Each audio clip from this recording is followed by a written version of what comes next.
This sitting is resumed.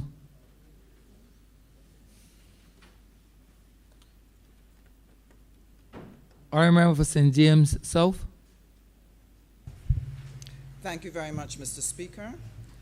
I thank you for the opportunity to rise and give some support to this bill, the Fair Credit Reporting Bill. And I just want to express thanks to the Honourable Member for Christchurch East Central for bringing this, because it will represent a change in how business is done in Barbados. And I want to also thank him for the fact that they've taken time to include elements that are going to be critical to taking Barbados and the growth of the Barbados economy forward. I like the fact that it's called the Fair Credit Reporting Bill. It is part of a suite of initiatives by this government to try to take our economic landscape and make it fairer, make it better, allow more people to participate, and to generate the growth opportunities that all Barbadians can be a part of.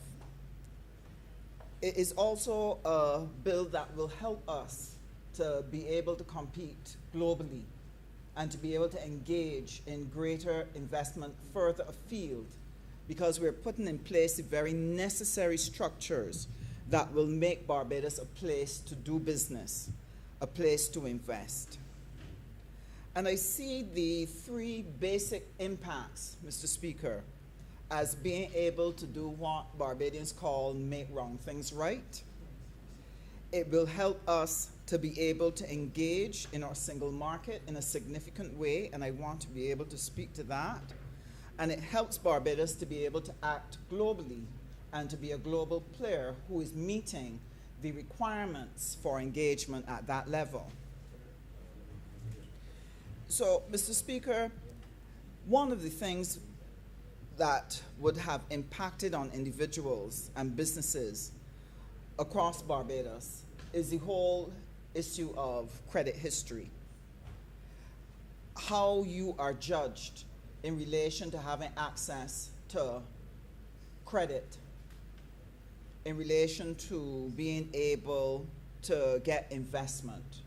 Because in the absence of clear, objective criteria, the absence of critical facts about you, when someone is seeking to make a judgment, as do all of us, we fill in the blanks, sometimes with our impressions, sometimes with our feeling about a person or about this category of person, that this category of person may be a risk. This category of business might be risky, without necessarily having all the information and background on that individual so that he may rise or fall based on his own performance and not on the whims or perceptions of people.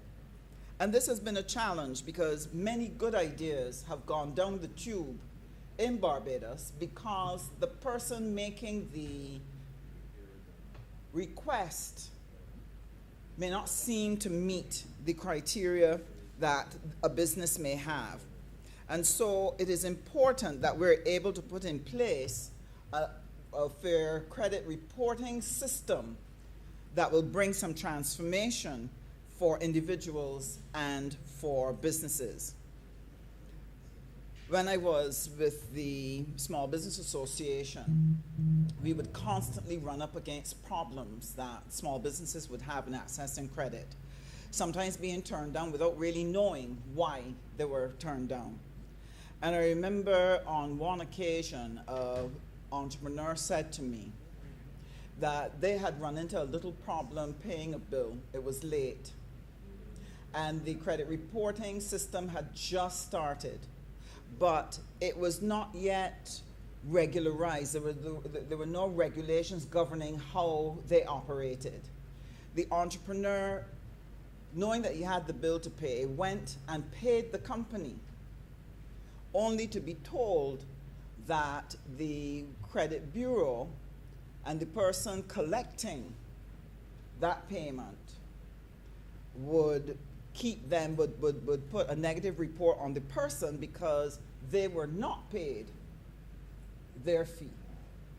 And I remember the entrepreneur saying to me that I do not have any agreement with that company to pay a third party or to pay a fee to a third party. That was never part of our agreement. I have paid him, and therefore I'm standing by my right not to be charged, and that they need to sort out their relationship with the person, and they need to sort out their relationships with the rest of the public to let people know, to inform them, so that they can then decide whether or not they wish to do business on those terms. But the challenge facing entrepreneurs at that time, Mr. Speaker, would have been that when you refuse to do so and somebody keeps a negative credit report on you because of something that is unfair, what recourse do you have? And so many small businesses would have been squeezed between the cracks of these arbitrary and sometimes unfair practices that would have emerged that did not reflect good business. And this can be detrimental to an organization, to a company, to an individual.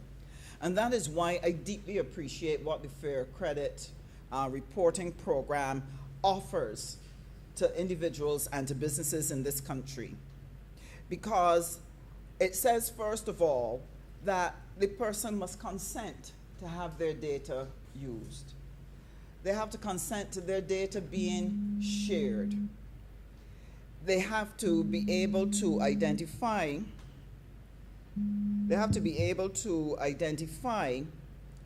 a dispute settlement mechanism, that someone has to be able to fast track when there are disputes, that they can be resolved quickly so that you do not have a negative credit rating sitting on your report that might be being shared while we're toiling our way through a legal system that could take you 5, 6, 7, 10 years. And therefore, I truly welcome this. Having a yearly free report also allows people to have an opportunity to see how they're being viewed in the public space and to do whatever is necessary to work towards improving their credit rating so that they can continue to do business, so that they can continue with their lives. Why? Because most activities that are of great significance really requires people to have access to credit. And therefore, anything that prevents you from accessing credit will shut you out from expansion of your business, getting a mortgage, getting a car, applying for a credit card, getting a credit account at a store in town. There's so many things that the individual can be halted on in their lives if they have a bad credit rating and that the credit bureau by its operations has not been fair. It also opens a lot of opportunity as well for individuals and businesses, because if you have a decent and fair credit report, it can open doors for you and open them quickly. What I appreciate about the bill as well is that where, for example, a negative credit rating is having substantial damage on a person's reputation or a business's reputation and will continue to have damage, and if in the view of the person they feel it is unjustified, they have a recourse. They can challenge it. The central bank can step in and do an assessment and bring a judgment that allows the right thing to be done between two unequal players. And therefore, balancing the power of the two unequal players is very important. And this is what I see in this particular Fair Credit report.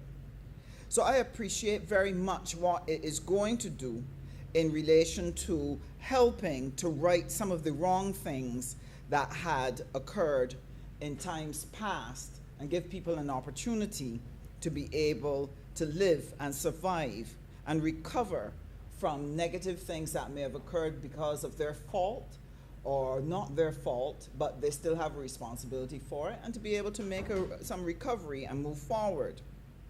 Now, one of my challenges with this type of legislation, and it comes from our experience as a nation with some of the anti-money laundering regulations and requirements and the Know Your Customer and so on.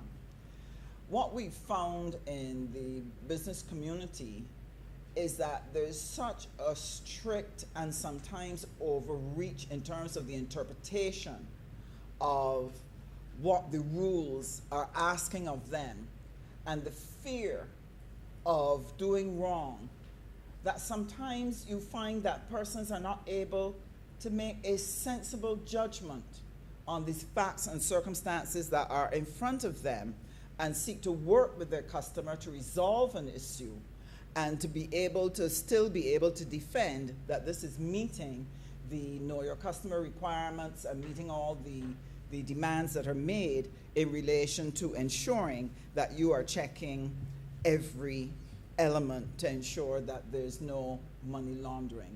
And to give you an example, I'll never forget, someone was trying to open an account, and the person was asked by the staff person, who was just repeating questions that they were told to ask, what do you want the account for? Well, the person was so stunned. Well, there's only one thing I could want it for: to put money down on and to be able to get it off when I need it.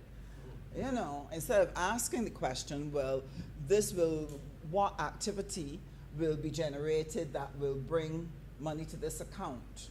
Instead of asking that question, we want to know why you want a bank account. Everybody knows why we want one. But this happens when a system becomes rigid, is inflexible, and does not recognize sometimes when it has become not sensible in its approach to the management of its rules, to the disadvantage of the individual, to the disadvantage of the business.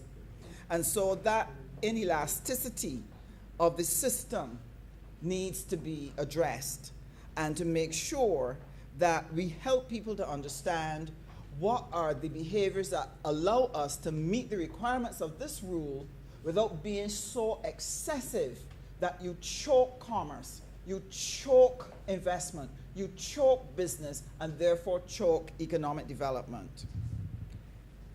Now, one of the circumstances that we have to take into account in looking at a bill such as this, how are you going to deal with businesses who've been negatively impacted by COVID, who over the period of 2 years would have found themselves in a situation where they were not able to honor their rent, a loan, a payment to the bank, whatever it is, not because they didn't do good business, not because they were dishonest and did not want to pay, but rather they fell upon hard circumstances beyond their control that now affects them. How is this going to be reflected in a Fair Credit report? And how will this be taken into account when making a judgment about this person or this business in the future as we continue to walk through COVID? So that is one of the concerns that I have, and would dearly love to make sure that we have a way to account for it, so that we are able to be fair to the business people and to be fair to individuals. Now, once you unlock this and enact this particular piece of legislation, as was ably shared by the Honourable Member for Christchurch East Central, it is going to unlock economic activity. If you can get credit and assessment happening quickly, if the assessment and the information that is held in the credit report provides an officer with sure information by which they can make a judgment up against the conditions and terms set out by his or her firm, and they can make a safe judgment, they do not have to fear that at the end of the year, when they're doing an assessment of their performance as a loans officer or their performance in the credit card center, that they don't have a situation where a number of things have gone awry because there was faulty information or poor judgment by the officer. That's the thing that they will fear. So if we can give them that assurance, then they can be much more responsive. And this will help us to be able to do credit and provide people with funds that they can expand their businesses. And this is important because many small businesses tend to be thin on working capital. While some may have one or two assets that they can work with, they may not have sufficient for what it is they're going to do. But if an officer can see that there's a track record of managing the business well, paying back on time, all of that adds to the credibility and helps to lower the risk.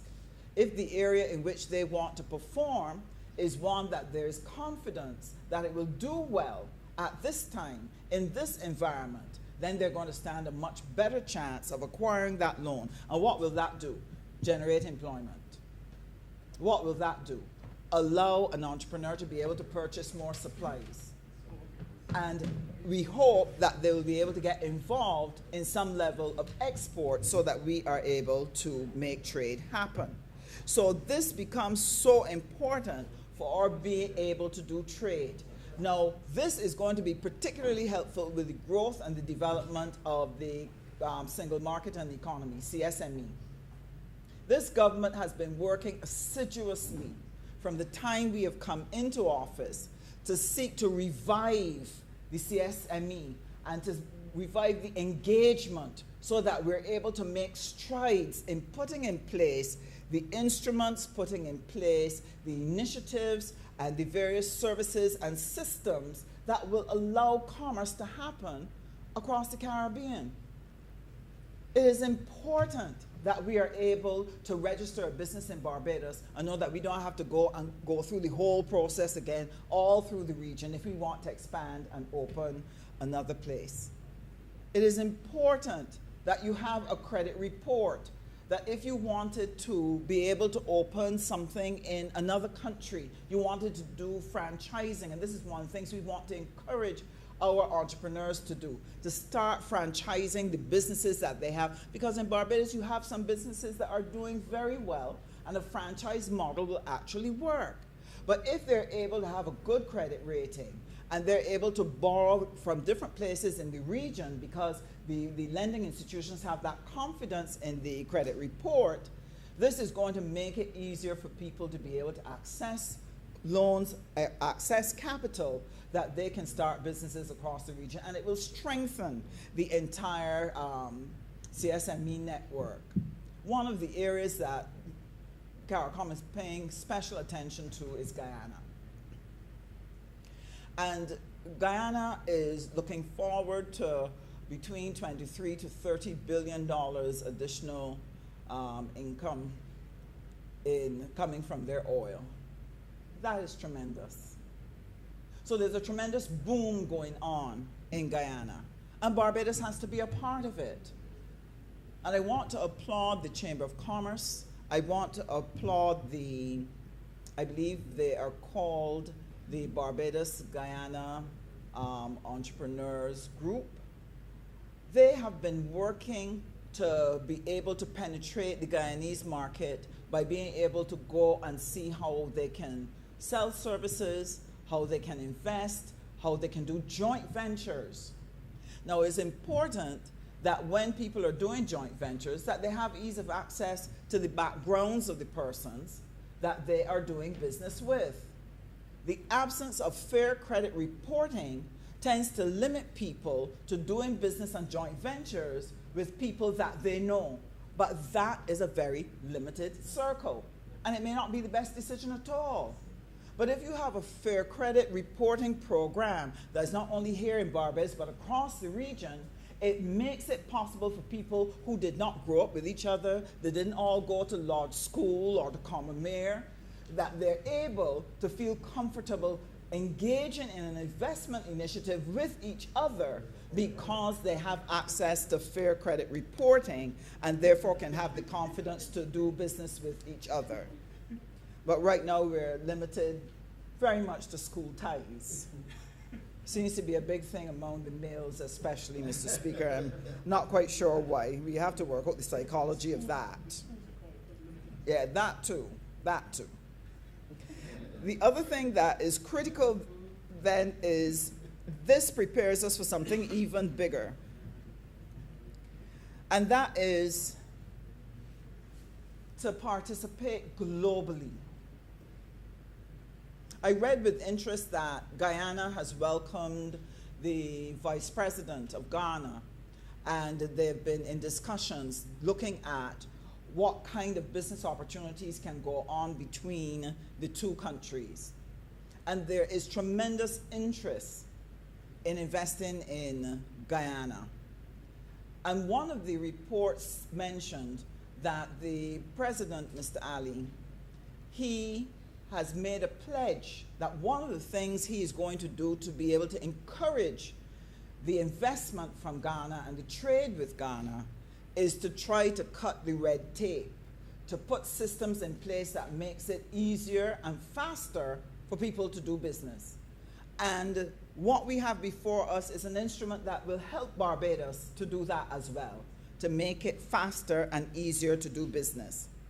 At the level of the WTO since 2017, a number of countries have gotten together to discuss developing a declaration on a joint ministerial statement on investment facilitation, because they want to be able to develop a multilateral framework that will make investment facilitation seamless and allow countries to give certainty to both domestic and to foreign investors to be able to set up, because people need a transparent, predictable, and efficient system that will create an investment-friendly business climate.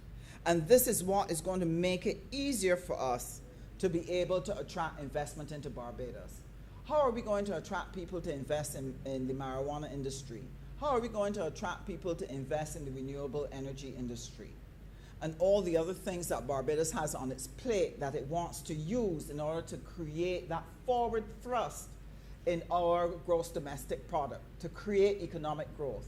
We can only do it by making sure that we have the systems in place that make it easy for people to do business. And that is why the Fair Credit Reporting Program, especially with the marijuana and renewable energy, where you're saying that there must be some local participation in each license, that a Barbadian must have a stake. How are they going to know who to do business with?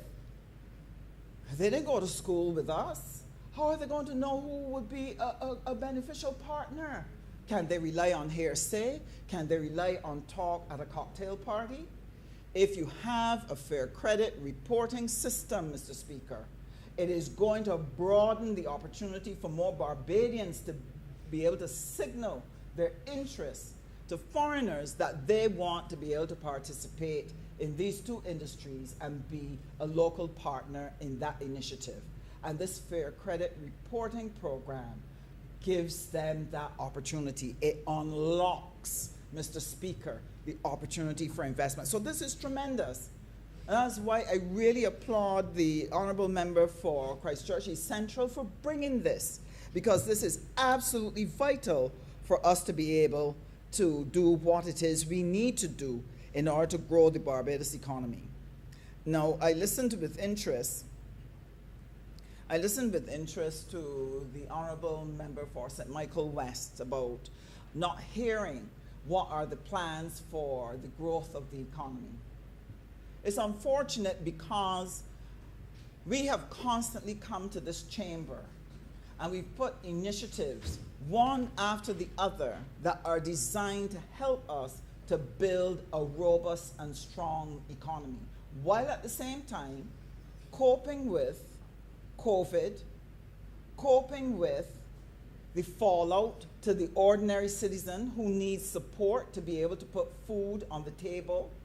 And that this government has been doing three things. We've not only been walking and chewing gum, we've been walking, chewing gum, and clapping hands all at the same time.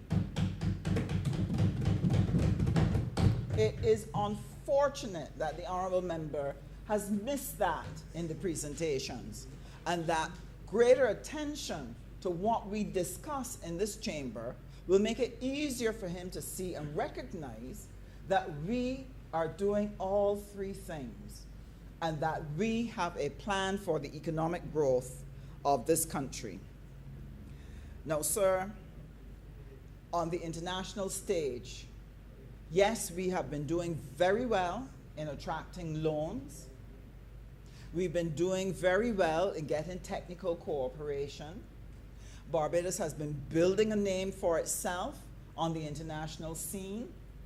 But, Mr. Speaker, we are engaged daily in battles, whether it's at the WTO, whether it's with the OECD, wherever it is we are engaging, we are often fighting tooth and nail to be able to defend Barbados' interests against bigger interests who are intent on not allowing us to have terms and conditions that work best for small, vulnerable economies like ours. It is a daily battle.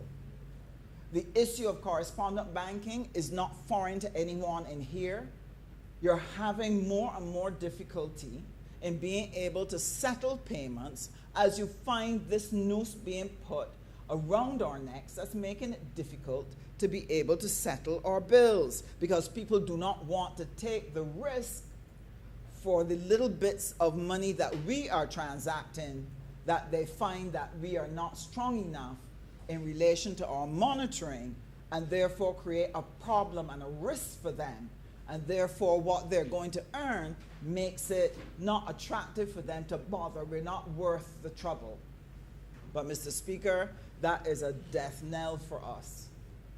And so wherever you are, whether it's on harmful taxes and tax evasion, whatever it is, Mr. Speaker, you're finding that small nations like ours are having greater and greater difficulty in functioning in a world that is not responsive to them. You only have to look at climate change, the COP26 that just concluded. You only have to look at the pandemic and access to vaccines, etc., to see that small, vulnerable economies like ours are not given the necessary favor. So what does this mean for us? And this, Mr. Speaker, I say from the heart. We have been actively pursuing a South-South policy where we're seeking to add more countries from the South along with our usual trade partners to help to broaden the number of people we engage, the size of the markets in which we trade our goods, people that we do business with. And one of the things that is going to be very important if we are going to engage more widely is that in building our reputation, there must be a reputation of our systems and processes. That if we have an electronic single window at the port to make business facilitation easier, it must work seamlessly. If we say that someone is to get the return of a town planning permission request in 2 weeks, it must occur seamlessly. So too this fair credit reporting system. It is going to be absolutely vital to the confidence that we build in in our global partners, in our regional partners, that the implementation of this credit reporting program works well, that it is consistent, that the persons who go to work every day are not favoring friends and family. They're not giving a pass to people that they know, that they're doing and performing consistently to the standard which we have set. Otherwise, Mr. Speaker, Crapo will smoke our pipe. Because if we destroy the confidence of people in the integrity of our systems, it will take almost forever to rebuild it. And this is important. And that is why the details of this program are going to be key. The persons we select, the regulations that we put in place, because it must be effective in delivery. Now, if we can build that type of integrity into our systems and broadcast that integrity, whether we're talking about our central bank, whether we're talking about fair credit reporting, whether we're talking about our judicial system, whatever it is, if we can demonstrate that integrity, it makes it easier, Mr. Speaker, for us to join with others to set up organizations for monitoring the performance of these institutions. To date, Mr. Speaker, a lot of the monitoring institutions in the world are set up by the developed world. They set up their own standards that suit or work for their environment, that reflect their cultural norms, the practices that are normal in their situation. And it does not admit or allow room for other places, for other considerations, that this is their experience, so this is what is global, this is what everybody else must conform to, even though it may not work as efficiently for them. And this is why, Mr. Speaker, it is going to be important that as we build domestically, that we start to build relationships with other credible institutions and systems across the world, with our partners, where we can set up as well monitoring systems in which we monitor ourselves, in which we monitor others who engage in our space. This is going to be critical when we're going to go to Africa, when we're going to do business and trade with Ghana, Kenya, Morocco, when we want to do joint initiatives and so on, that we look at starting a method of assessing ourselves, holding ourselves accountable, building that credibility in the world, so that when we say that we can do this, or this person is a good person to do business with, our word will be our bond. And this is how we're going to create an environment to allow our businesses to thrive. Because while we're fair, while we're consistent, while we are strict, you are going to organize it in such a way, Mr. Speaker, that it gives room, gives oxygen to your businesses to be able to actually do business and not to be strangled by terms and conditions that are impossible for them to meet and are not probably necessary for consistency or necessary for integrity or certainty in the system. We have suffered from this, whether it is SPS legislation, whether it is terms and conditions for entering, for trade, and so on, where people set the bar extremely high, and it's not necessary for certainty, but is able to act as a technical barrier to trade, to keep us out of those markets. I remember has 2 more minutes. And so, Mr. Speaker, I want to welcome this legislation. I am so pleased because as we continue to engage in the joint ministerial statement, when we look at investment facilitation, that when Barbados has to step up to the plate, we can proudly demonstrate that we've been making the necessary changes. Many countries are struggling right now to do the same. Recent trade news speaks about the fact that there are some countries where they're engaged in the digital technology, but their legislation and the provision of the systems to support it are not there. They're lagging behind. And that lag will act as a drag on their economic development. So I'm very proud, very glad that Barbados is bringing this, because this will help to speed up our growth and the opportunities for the ordinary Barbadian to be able to have access to credit. Mr. Speaker, I'm obliged to you.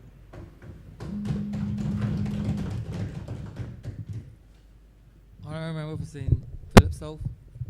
Thank you, Mr. Speaker. I rise this afternoon in support of this piece of legislation, Fair Credit Reporting Bill, simply because, Mr. Speaker, I believe this is one of the great things that we would have achieved as an administration, particularly as we walk our own walk as a republic. And this is significant, Mr. Speaker, sir, because we have, as a government, achieved a lot of things that perhaps if we don't repeat them, they may be lost on many, especially given the noise that is taking place at this current juncture with those who are in high anticipation of the silly season. And whilst one may anticipate a silly season, it does not make excuses for one to be silly. And, Mr. Speaker, I have heard, and I've been listening carefully, a whole series of silly comments in Barbados that has asked me to check myself to find out if I'm asleep or if this is reality. One good example, Mr. Speaker, sir, is the notion that there should be a referendum before we took a decision that was literally taken for us in 1966 to become a republic. And I tried to explain to a call-in program moderator that he ought not judge the Prime Minister of Barbados on statements made in 2007 as a member of another Prime Minister's cabinet. But that what should happen is that this government should be judged based on the manifesto that we came to power on in 2018, or further by the throne speech of 2020. And you would not believe that someone was motivated to suggest that I said that the going to a republic was in our 2018 manifesto. Never once cited the fact that I said we had a throne speech in 2020. And then a buffoon is calling and asking me to apologize for making sense. Why is he remain a buffoon? And so, Mr. Speaker, I've said that to contextualize why we have to speak to the work that this government has been doing and the achievements we have made since coming to office. You may recall that we have had to allow for parents to be able to be proud of their children by allowing those who had a desire and a passion to have access to university education, because if it depended on the parents having to assist them to deliver that, they would not be able to do it. And Mr. Speaker, sir, we have had to do a complete debt restructuring and a complete overhaul of our economy in terms of the amount of debt we came to government and found as compared to where we are now, and how we had to stop Barbados' economy from going over the cliff and preserve our currency peg. This, Mr. Speaker, took strong, bold fiscal management, and therefore it pleases me to be able to stand in this chamber this afternoon representing the people of St. Philip South, to be able to commit and agree to a system of fair credit reporting.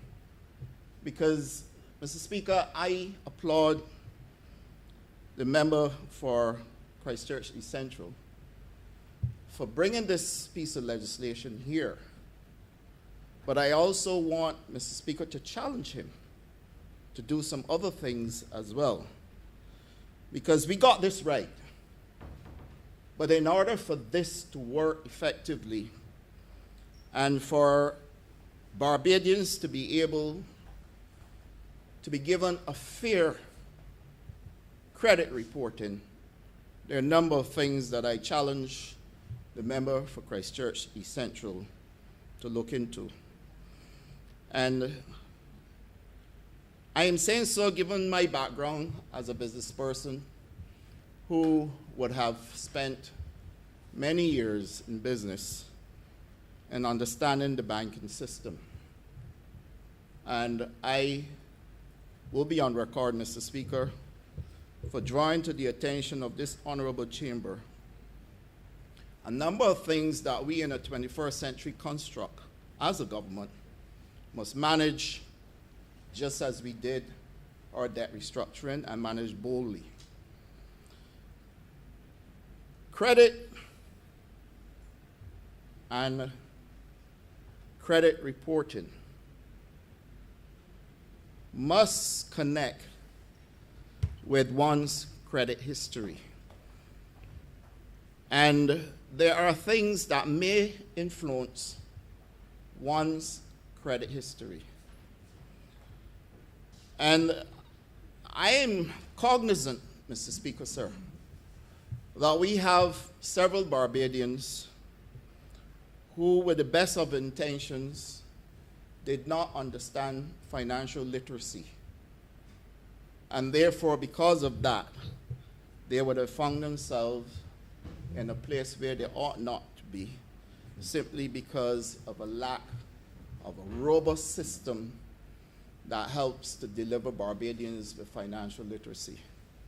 And the fact that the honorable member for St. George South had already started the work for a Financial Literacy Bureau, which will be continued by the honorable member for St. James Central, tells me that we are continuing to do the work that is required of us as a republic.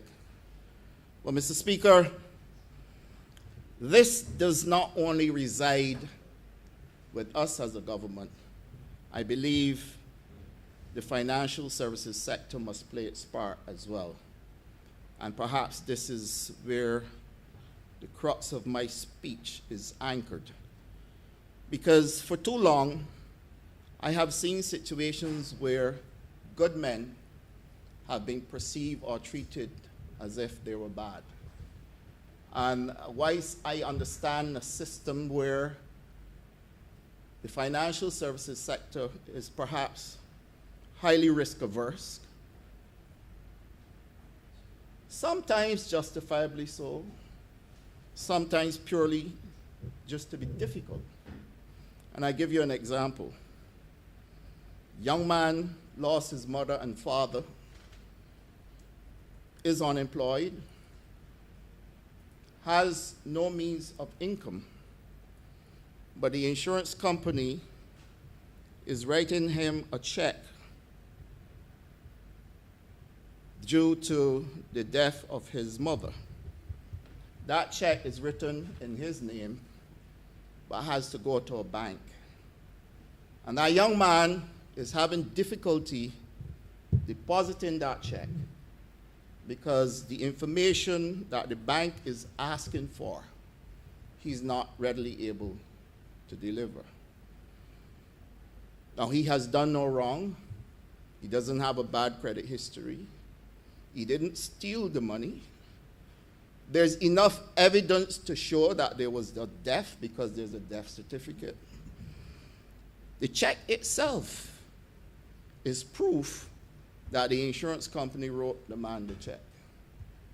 But a bank is telling him that he now needs to turn his inside out in order for them to bank that check and for him to have access to those funds. These, Mr. Speaker, represent things in the system that I challenge the honorable member for Christchurch East Central through the Central Bank of Barbados to help us simplify banking in Barbados. Because if we don't do so, we are going to continue to put new wine in old skins.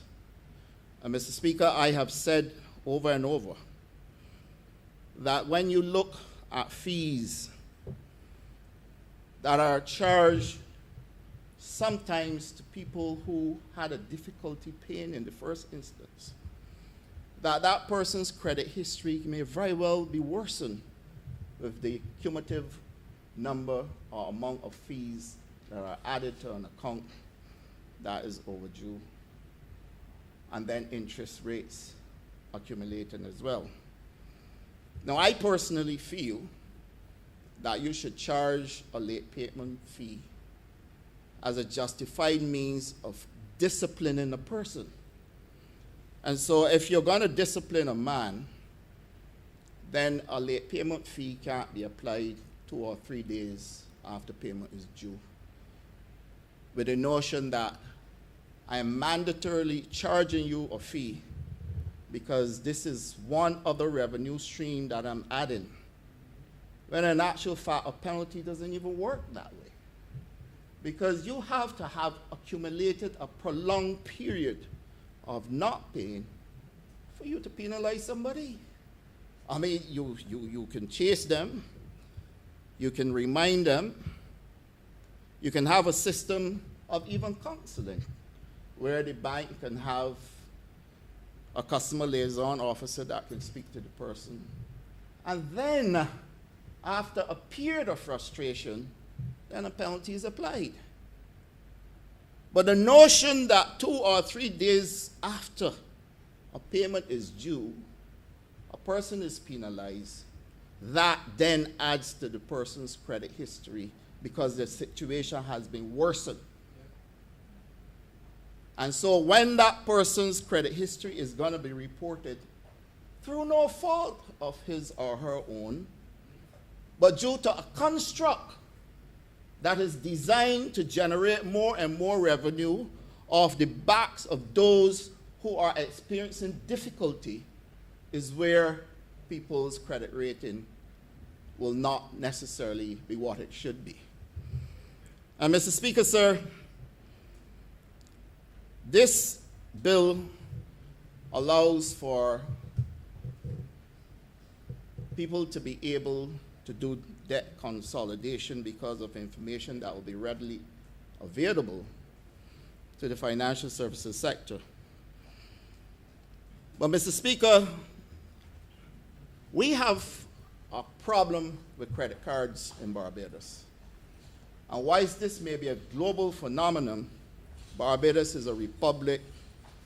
We call our own shots as we exist in this world.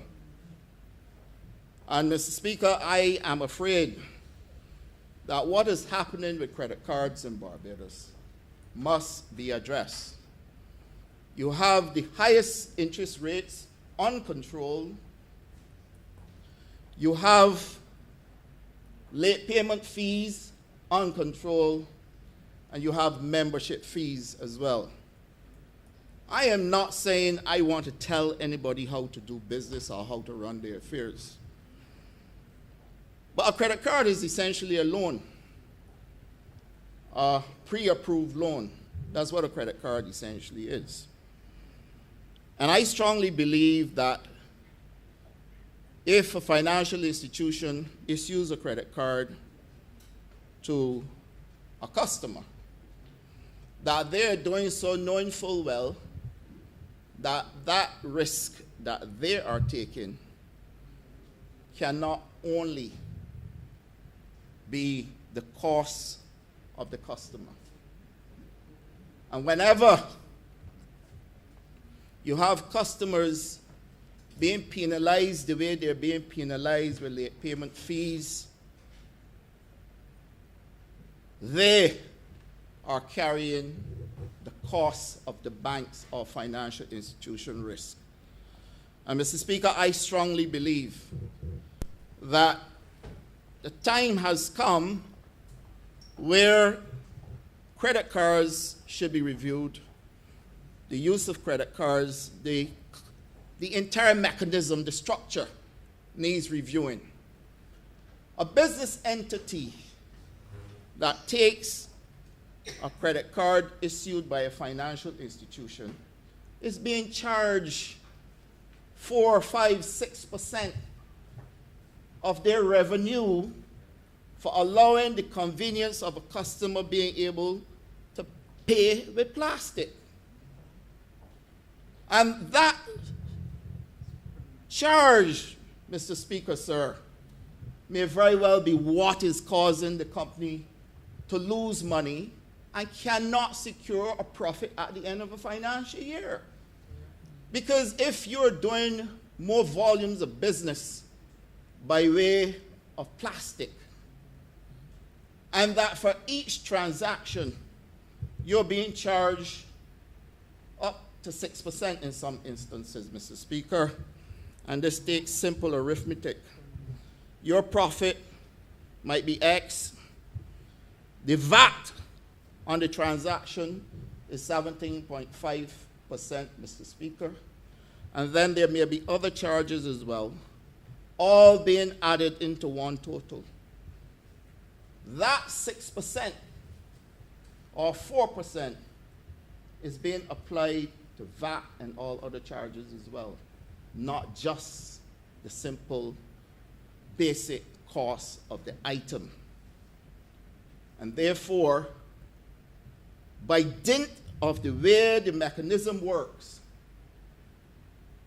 customers are being charged that fee on VAT and all other kinds of charges as well. And this is a challenge that I present to the honorable member of Christchurch East Central, because I recognize that we are a progressive government. I recognize that we are doing things the right way. And I recognize that as a republic, we should become world leaders in setting the example for others to follow. Just as we did with our debt restructuring, when we determined that we were going to bring back everybody to the table to renegotiate our debt in order for us to settle how we were going to bring our debt down and how it's going to be repaid. That is the kind of bold approach, Mr. Speaker, sir, that I want to see introduced in the financial services sector. For example, and Mr. Speaker, you might be very familiar with this, there's something called foreclosure. Foreclosure, where you're no longer granted forbearance on your mortgage. So the bank is ready. But the bank entered into, I should say the lender, because I'm not necessarily picking on banks. The lender entered into an arrangement to make a profit. It was not a charity.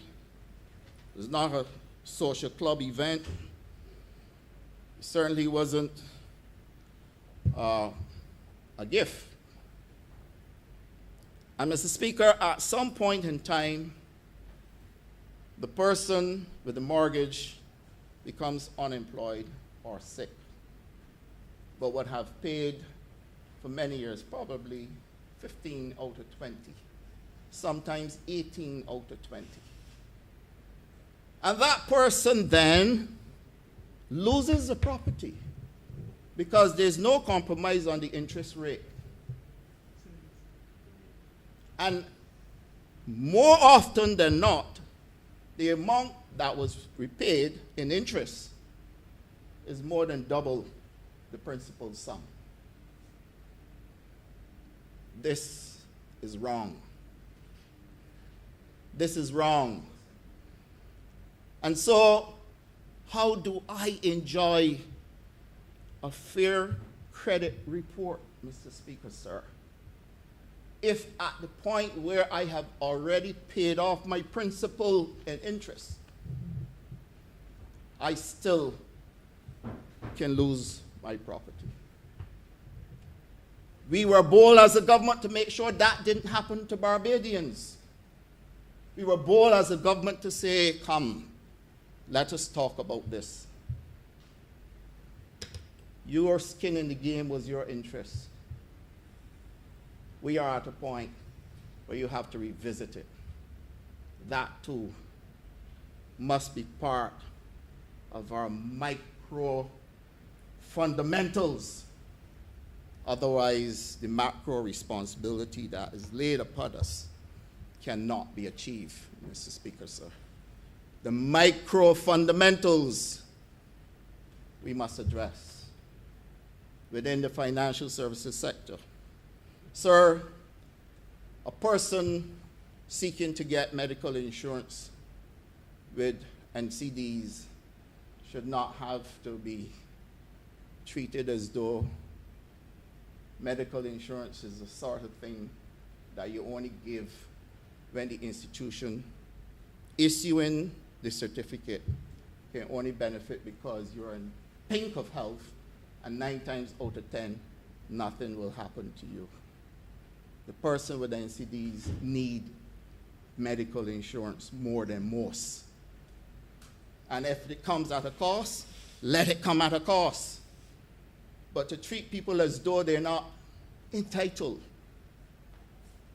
because they have conditions that they have to battle with, we must also address her.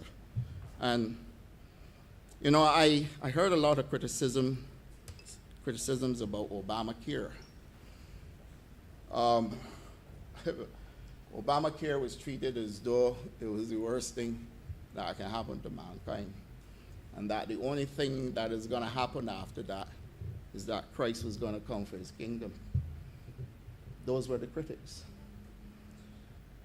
But in Obamacare, I heard a leader who was prepared to tell a system, downtown or brush, we must change what you are doing in order for people to be facilitated through the system.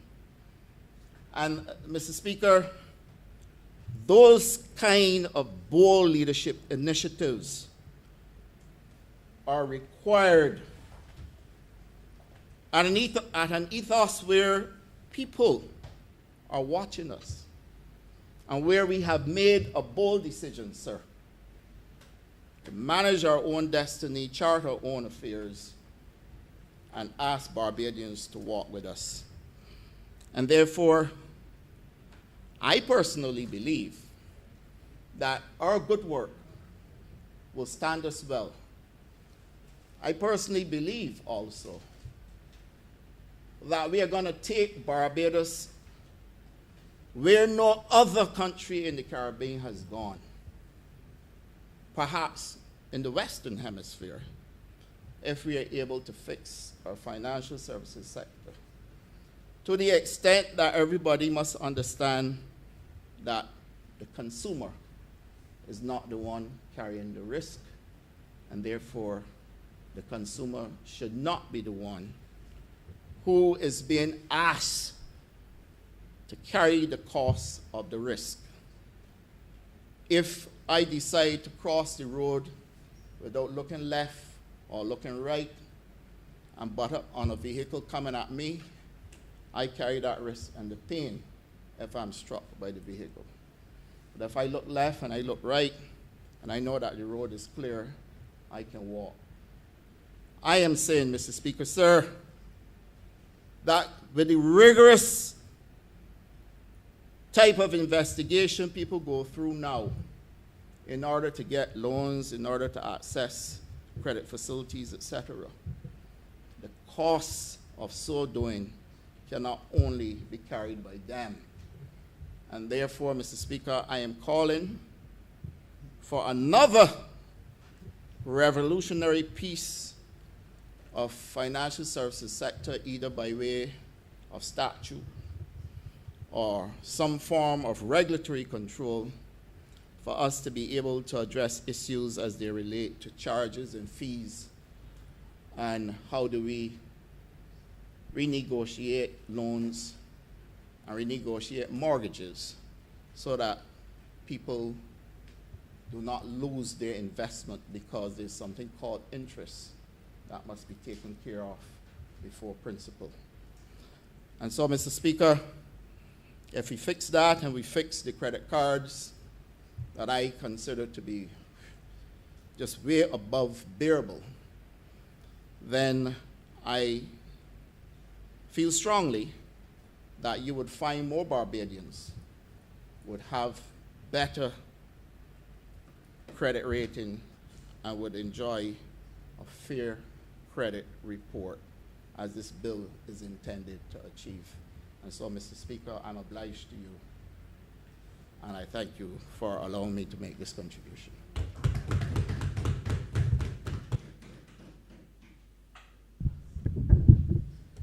Honorary Member for St. George South.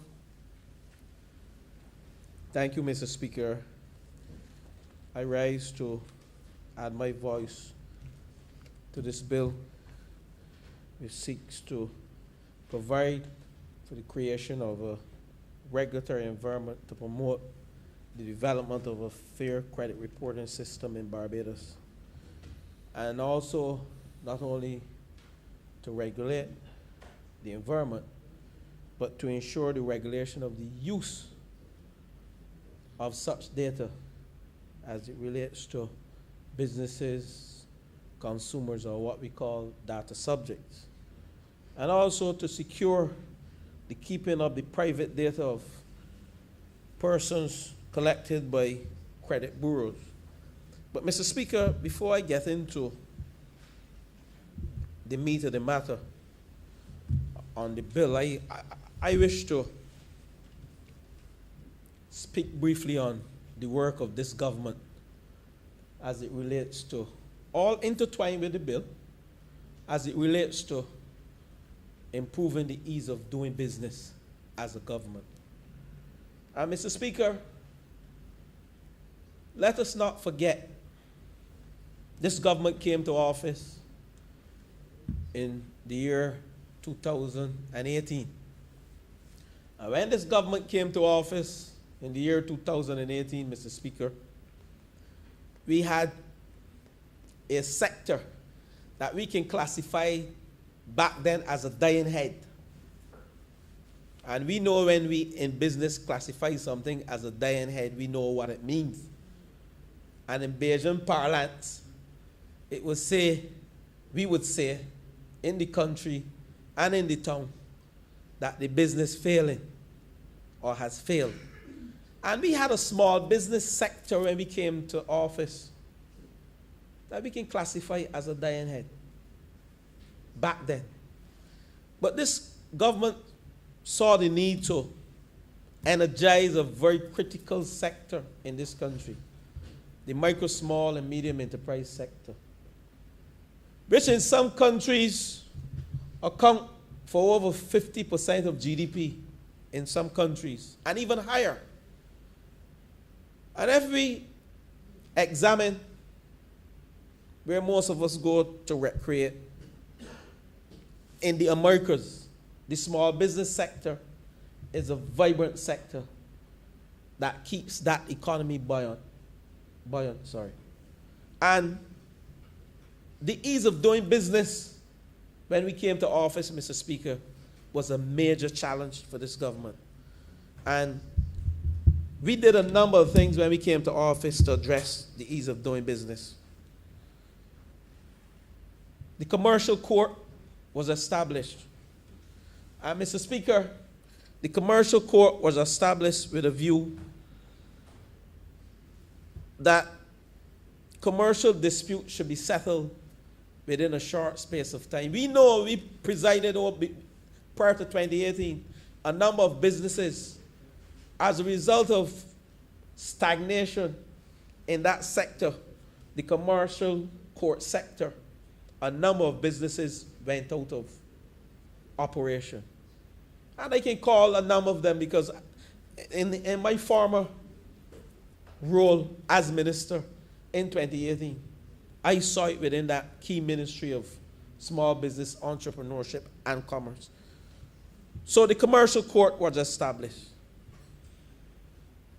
Mr. Speaker, clearing goods through customs. And I want to thank the member who led this bill, member for Christchurch East Central, who worked tirelessly to ensure and also the member for St. Michael South, to ensure that the ease of doing business as it relates to clearing goods through customs became a thing of the past, or at least we addressed the bottlenecks within that structure. But that's not all. Obtaining police certificate of character,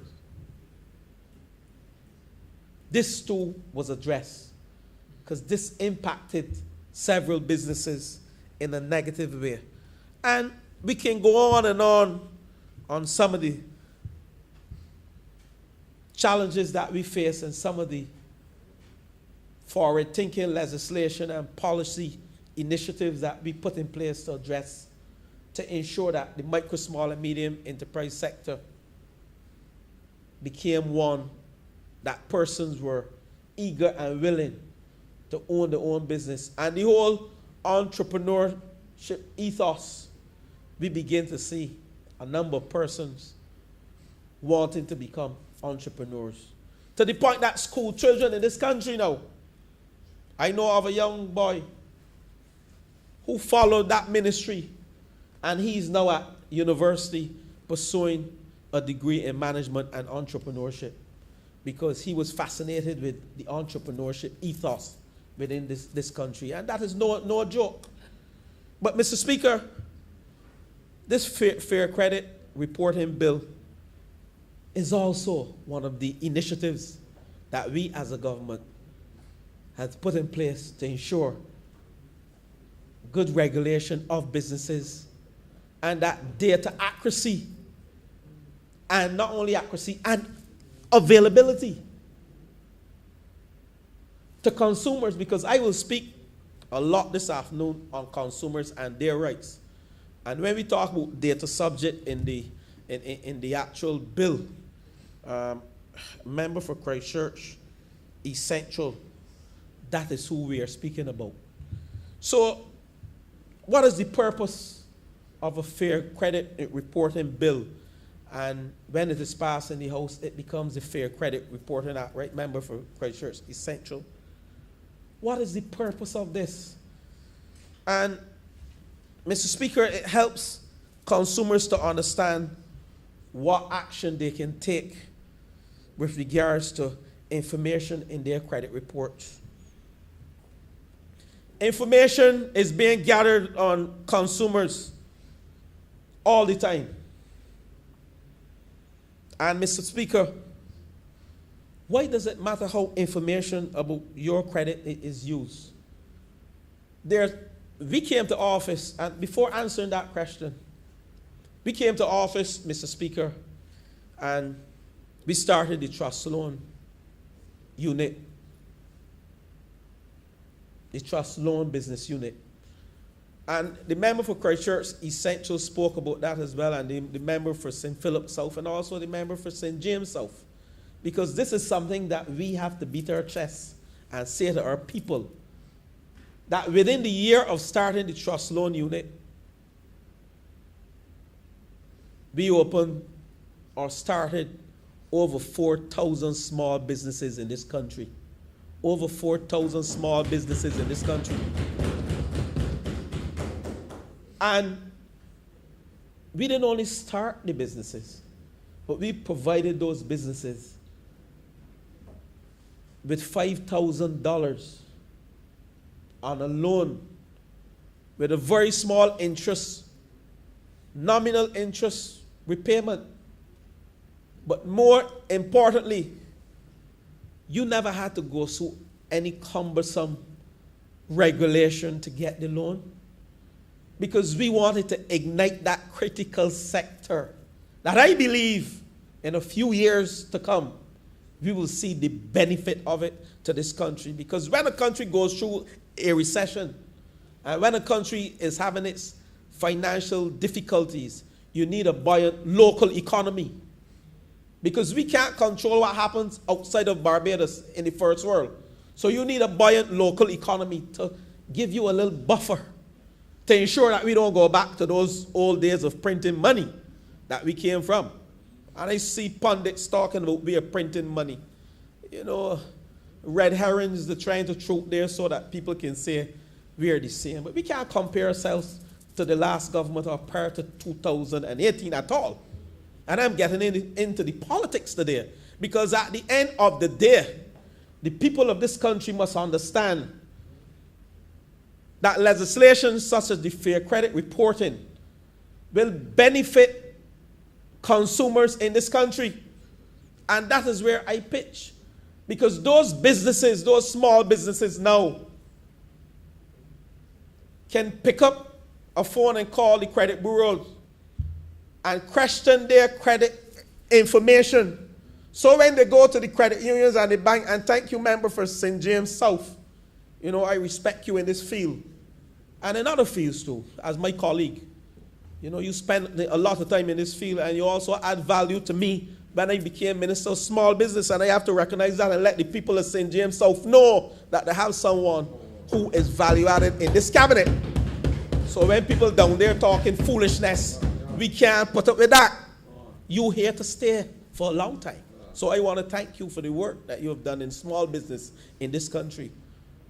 So when we see all the 6,000 and 7,000 small businesses in this country, when they go to get a loan, and they see, I heard the member for St. Philip South, an astute businessman as well, and let the people of St. Philip South know that as well. When we go to the credit union and the banks, and you hear you can't get a loan because of your credit rating, we are now putting legislation in place that the consumers, the data subject, that's the word used in the bill, can question and ask for their information. And to the point that they can also put a freeze on it until they get the right information, right, member, for Christchurch East Central? So you have now empowered the consumer. You have now empowered the average man. Not only bring him in line with the formal business structures that we want in this country, the vending legislation that we have passed in this lower chamber, they are small business people. I know of a person who went for a loan within the last 3 years when I was in the other place as Minister of Small Business. And the person asked me to intervene in a matter with respect to a credit rating, that they themselves couldn't understand why they were denied the credit. And when it was checked, it was an error. But they had no leeway in which to go to any tribunal or to any central bank. And that is what this legislation has now, this bill when passed. You can go to the Fair Credit Tribunal, that is what it's called, and you can dispute. They were using me to dispute their credit rating, but they now have a legal recourse. They can go to the tribunal that is being set up here, and thereafter, even if they don't get any good report there, they can go to the central bank. So we are putting a good regulatory system in place that would enable businesses and persons to function in a formal way. And also, when this happens, it helps to enhance their credit rating. Because you're the person, member, for St. Philip West. You may go to the bank and they say to you, your credit rating is X. You starting up a business. This speaks of financial literacy too. So you're starting up a business and you don't have any idea what they're talking about. The average man in Ellerton, the average man in Pike Corner, in Haynesville, in Lodge Road, in Checker Hall, in Silver Hill, the average man in Spikestone, they're not degreed persons. We have more persons living without tertiary education. Let me define that, without degrees than we have with degrees. My parents never had any, but if you go to my father and ask him about a credit rating, he's going to ask you to explain it. And I use it myself, explain it. The reality is here that you now have the opportunity to ask for information to be given to you so it becomes self-explanatory. This is what I have to do, member for St. Philip West. This is what you have to do now. This is where your credit rating is pitched, and this is what you have to do to enhance your credit rating. So information disclosure. This all speaks to financial literacy, which the member for St. Philip South mentioned that was started under my tenure when I was Minister of Small Business.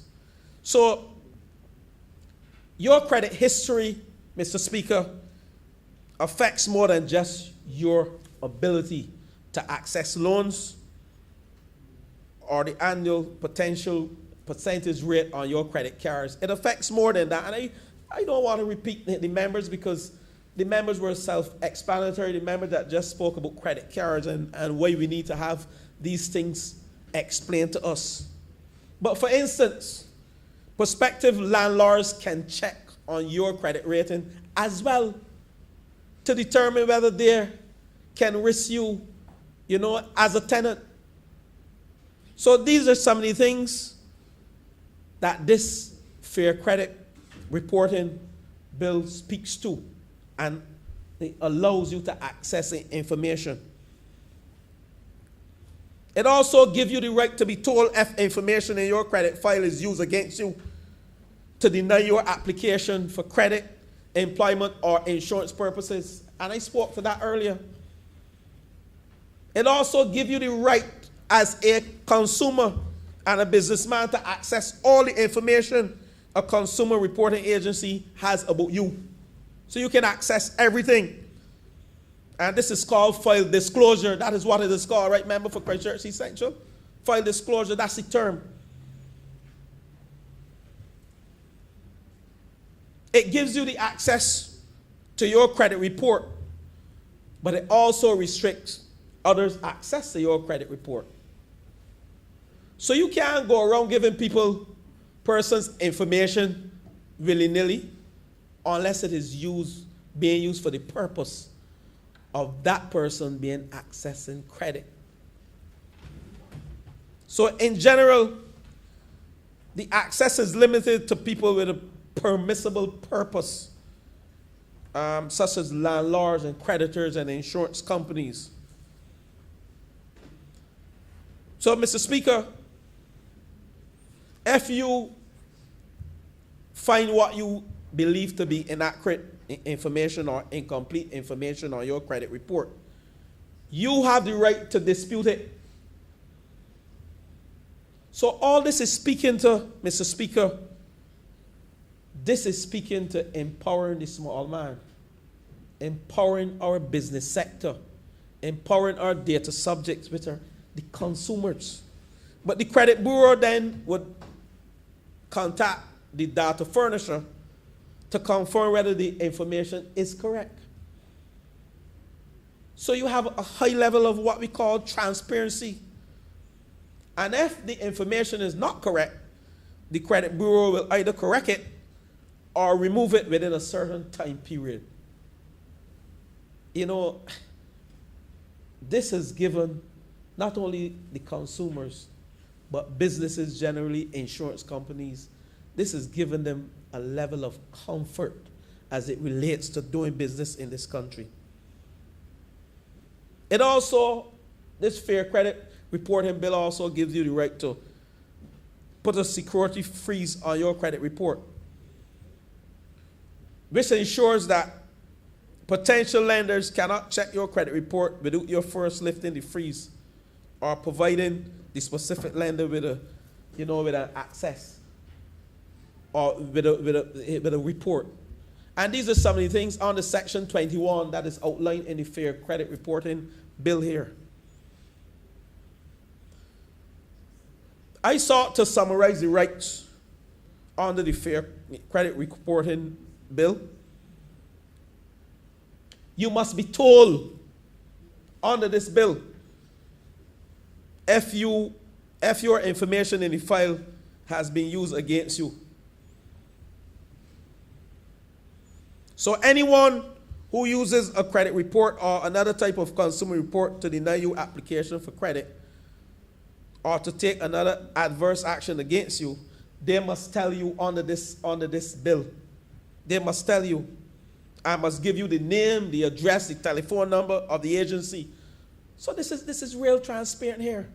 This gives the small businessman the opportunity now to engage in good commerce in this country. Consumers are, I don't want to use the word protected, but consumers are given the right for freedom of information that belong to them. And this is read in conjunction with the Data Protection Act. So you can't just take information and use it willy-nilly against John Doe or Indar Brown or Peter Lucy. You can't just take information and use it willy-nilly against them. You have the right to know what is in your file. You also have the right to ask for a credit score. Consumers, again, empowered. And you have the right to dispute incomplete or inaccurate information. And that is powerful. Consumer reporting agencies or credit bureaus must correct or delete inaccurate, incomplete, or unverifiable information under this act. So, Mr. Speaker, when we talk about improving or enhancing the ease of doing business, this has just entered the arsenal of legislative initiatives and the policy framework that this government continues to build out. And I say to you, Mr. Speaker, the micro, small, and medium enterprise sector is empowered now to take certain measures into their hand in terms of not only accessing information, but the use of information. And people will feel comfortable. People will feel that we have leveled the playing field. You know, when I use that term, certain people will get kind of annoyed. But this would help us level the playing field. These small businessmen and women, the data subjects, feel comfortable now to do business. But I want to go a bit further, because within this bill, this bill speaks to sharing of information across borders. And we know very well, Mr. Speaker, when we talk about the right of data subjects, we know very well, Mr. Speaker, that businesses in this country will grow, and we have articulated as a government that this 166 square miles alone cannot do it for us as it relates to doing business. That is why we have BIDC, Barbados Investment Development Corporation, that's it. BIDC. So we have to focus on an export trust in order to enhance our revenue generation from some of our businesses. And I heard the member for St. James South talk about businesses going to Africa, and she's well positioned to discuss these matters. Some of our deepening of our international relations with Africa, with Suriname, with most countries. That has given our businesses the opportunity now to engage in good commerce across borders. And what this bill has done for us is to give the businessmen and women, and also the other investors who will be watching to see whether they can invest in a business coming across borders, the right to have access to information as it relates to data subjects going across borders and engaging in good commerce. So if you tell me that this legislation, in addition to the vending legislation, is not one of the most powerful two pieces of legislation for small businesses, then you really don't understand where we are going as a government and where we want to position this country in terms of the level of GDP that we can generate, not only from small businesses, but from investment. So when you go trade across borders, we have to make sure as well that the bureaus and those persons who collect data on the foreign businesses, they have their data protection legislation in place as well. Because we can't have what we call asymmetric information, right, member for Christchurch Essential, where we have information being shared here from our country, our businesses, our data subjects, doing business across borders, but yet they don't have the same type of protection for the sharing of information like the data protection legislation, which is paramount. They may not have this type of forward-thinking legislation, but at least they must have the data protection legislation so that our data subjects and our businesses feel empowered to do businesses across borders. This piece of legislation has now given Barbados international acclaim status to do business across borders. This is a powerful piece of legislation. Some may only say it as fair credit reporting, but it speaks more to the ease of doing business. It speaks more to financial literacy. It speaks more to bringing the average businessman, the small man, into the formal business setting as opposed to the informal business setting. Within the informal business setting, the small businessman and woman, they have challenges accessing credit. So when we formalize them, it is also easier for them to access credit. They are now recognized as businesses more by persons who are willing to invest and who are willing to accept their product and their services. So this is a powerful piece of legislation. It empowers the consumers and it gives our consumers rights. But Mr. Speaker, what I will ask though is that we ensure that we protect the private data of persons collected by the credit bureaus. Because very often,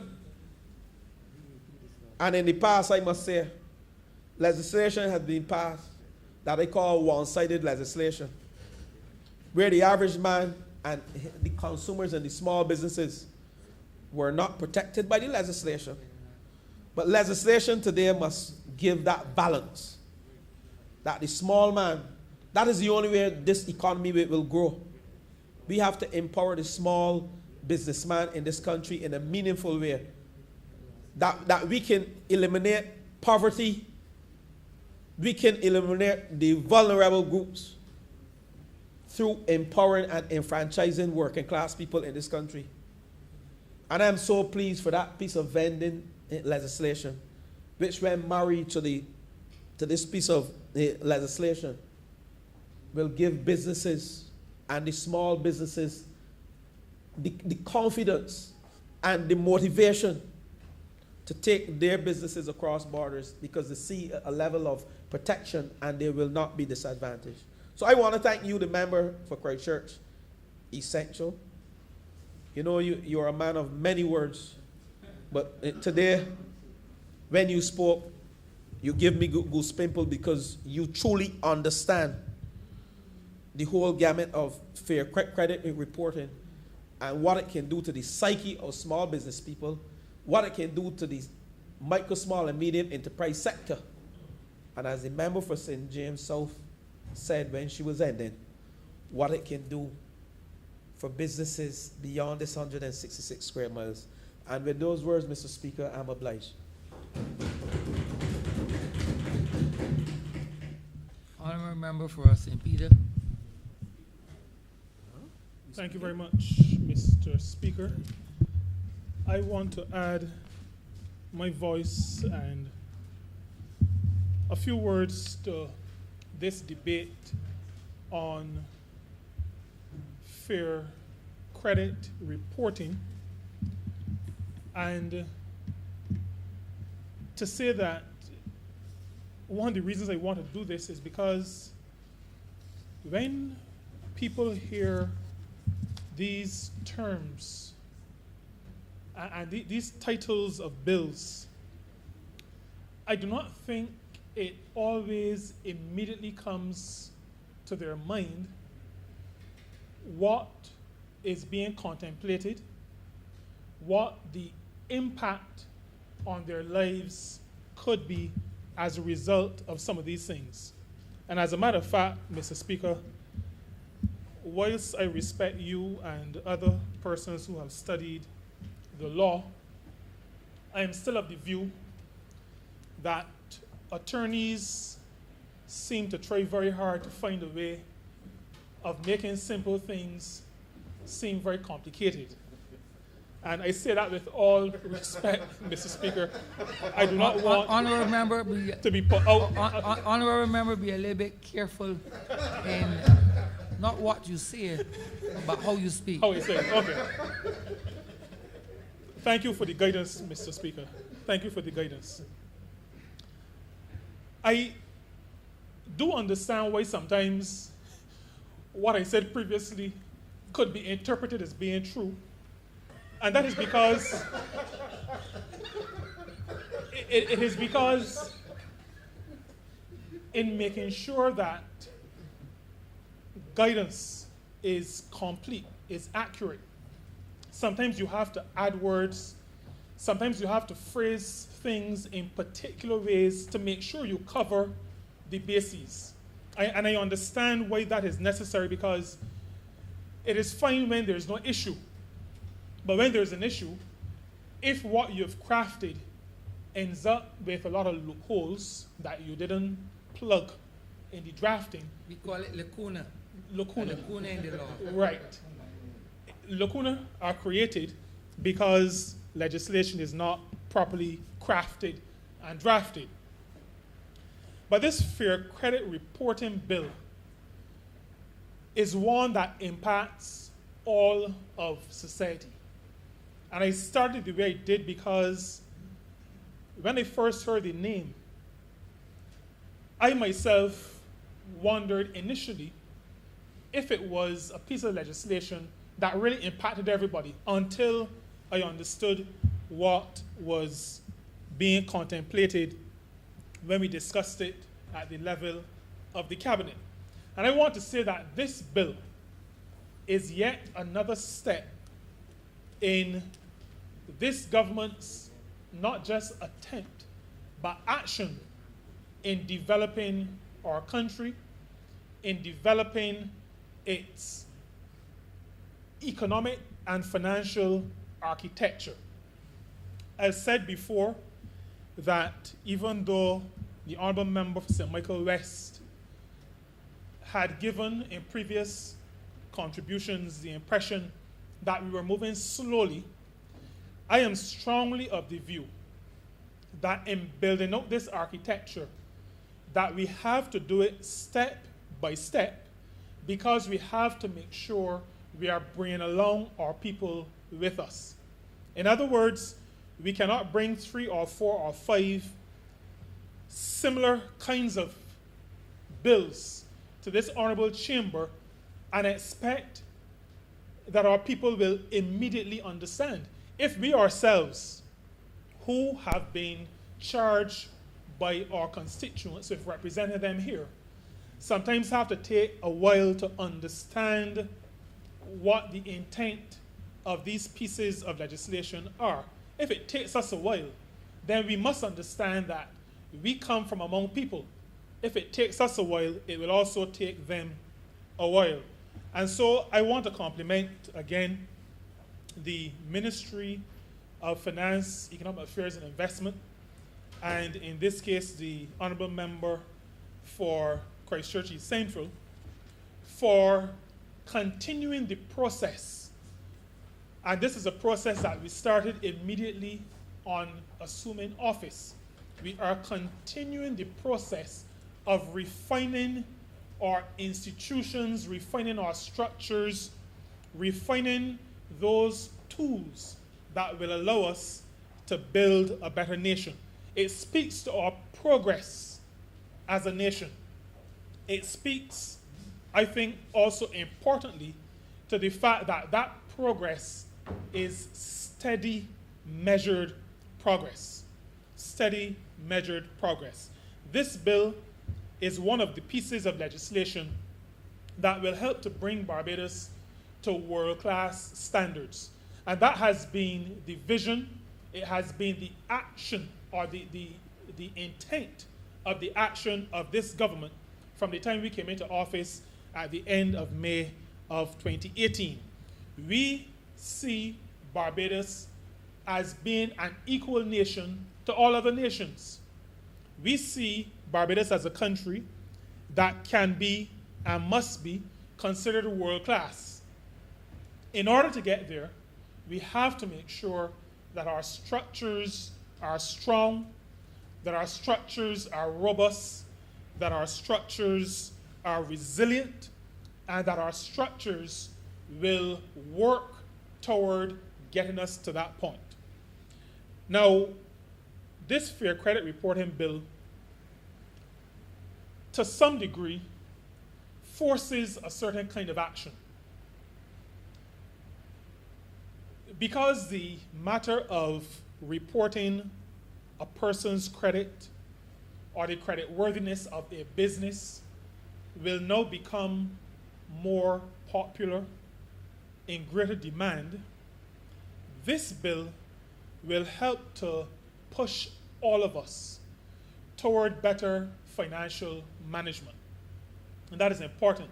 The Honourable Member for St. Philip South spoke to the matter of credit cards.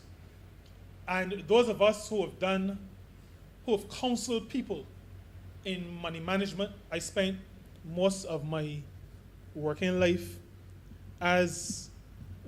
working in accounting.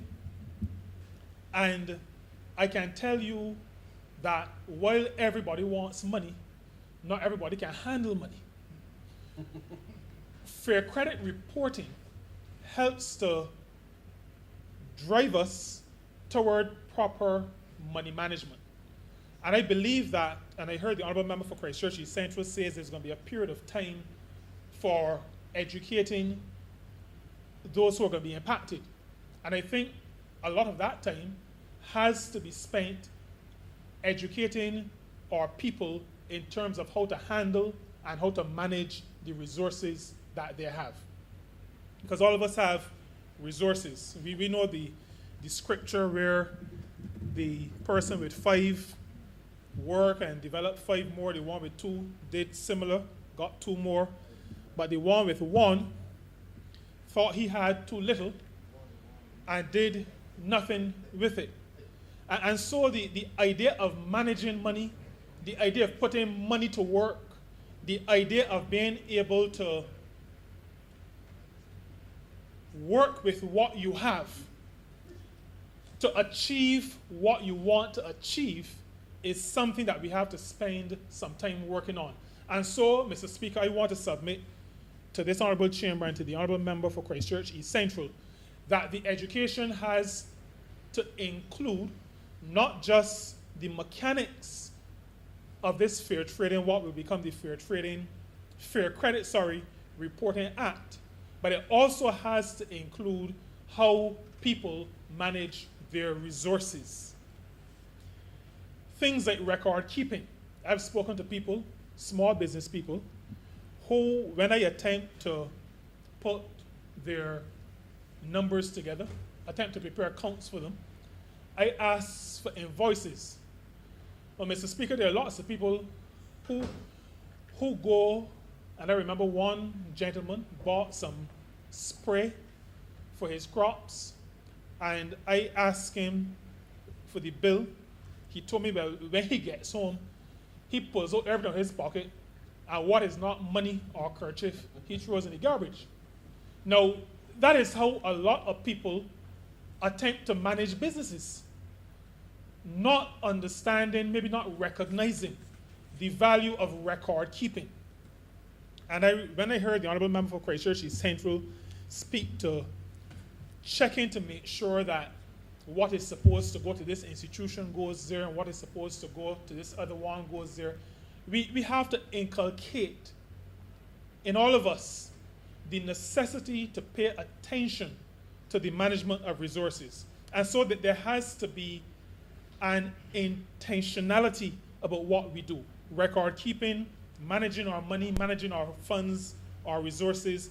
These are things that we need to educate ourselves about so that our credit score does not become something that we fear, that we don't want to know what it says.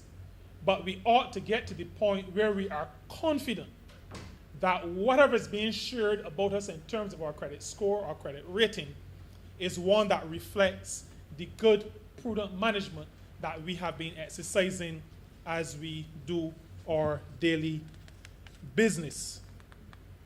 And on the matter of business, Mr. Speaker, it is important that businesses of all sizes succeed. Now, I speak to resource management as an integral part of how individuals manage. It is also an integral part of how businesses manage. Businesses of all sizes, small businesses, micro businesses, large businesses. If we are to grow as a country, if our country is to develop, if we are to be able to provide opportunities for income generation to our people, our workers, then businesses have to be successful. They have to grow. And the position that this Fair Credit Reporting legislation will put us in will be one of those drivers that helps businesses to develop. And from my perspective, Mr. Speaker, as the Minister responsible for labor, I am happy for this piece of proposed legislation because I see it as building a culture of good business management. I see it as building, through that culture, a situation where our businesses will grow and develop, and out of that, provide job opportunities for the workers of this country. Our people need work, they need decent work, and they need good, strong organizations to provide some of those opportunities.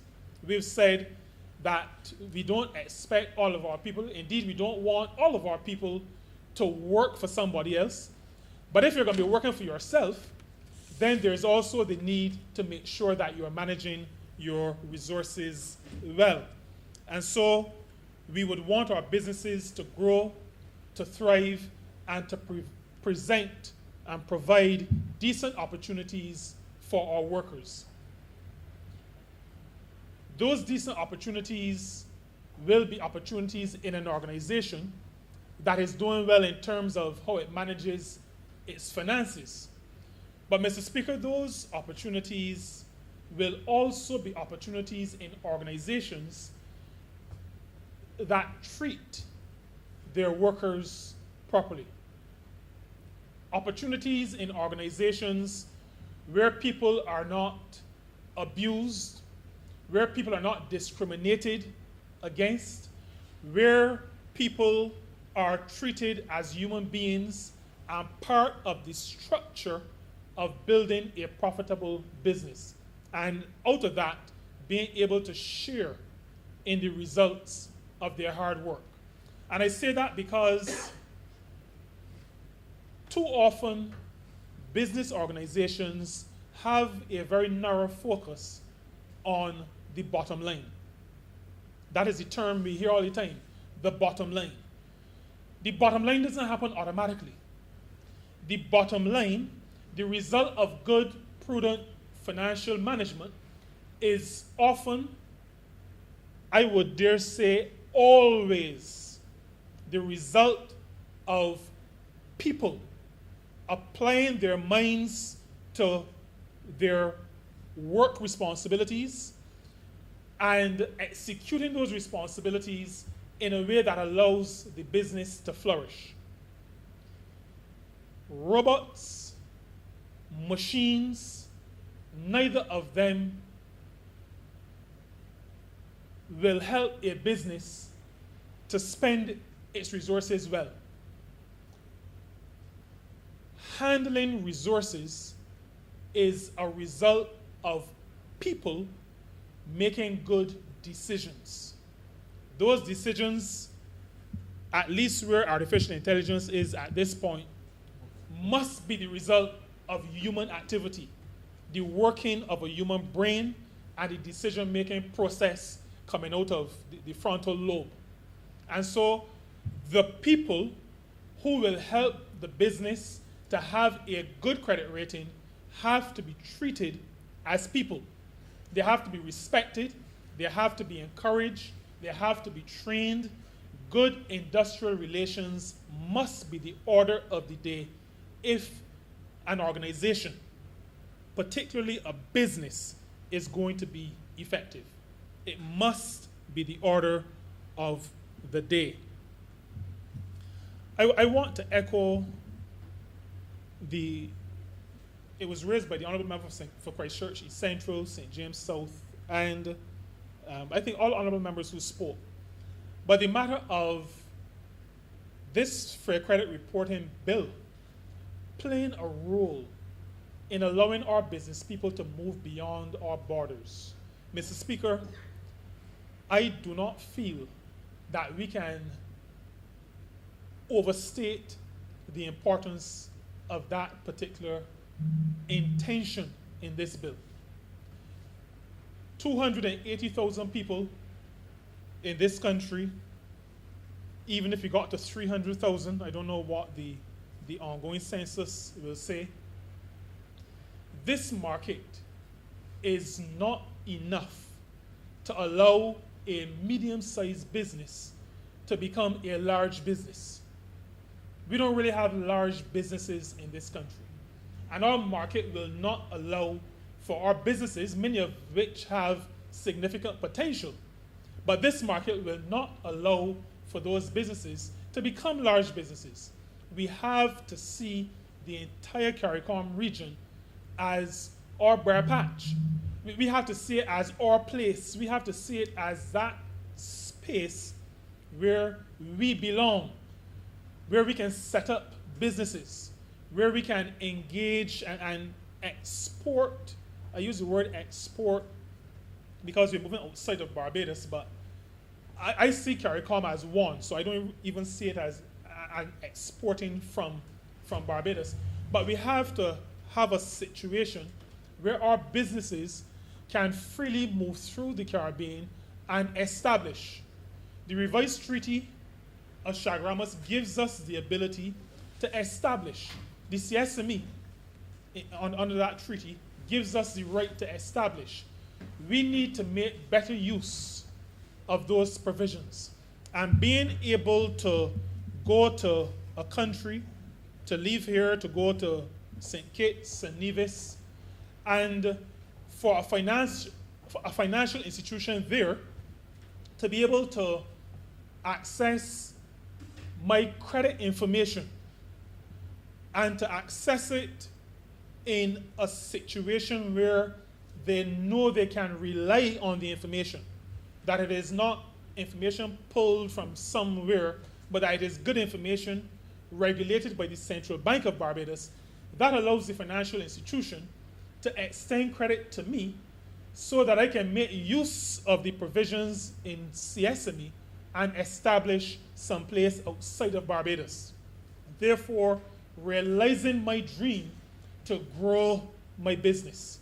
This Fair Credit Reporting Bill will allow for that mobility of enterprise so that across the Caribbean, we can share the Bajan way. We can share Bajan products. We can become true citizens and builders of our Caribbean civilization. There are a number of protections that are important. And again, I know that this will be the subject of the education that will take place between the passage of this bill and its coming into effect. But these protections are important. They're important to me. They're important to people in Rose Hill and all across St. Peter. Because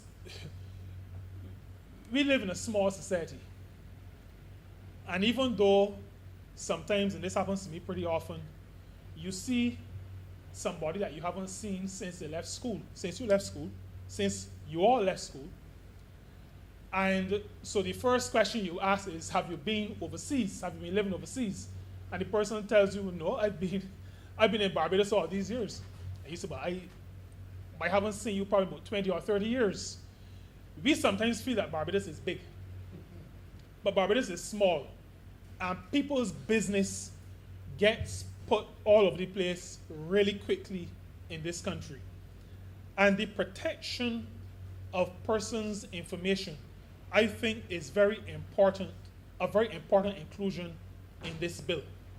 So that from my reading of the bill, your information is protected. It is going to be used only for the reasons established in the bill. And I think I also saw in the bill that information on your creditors, who your creditors are, will not be made public, will not be part of the report. Your score will be part of the report, but who it is that you may have missed 2 payments for is not going to be included as far as my reading goes in the bill. I think these protections are important to ordinary people. As Barbadians, for those of us in St. Peter for sure, we have a certain level of pride.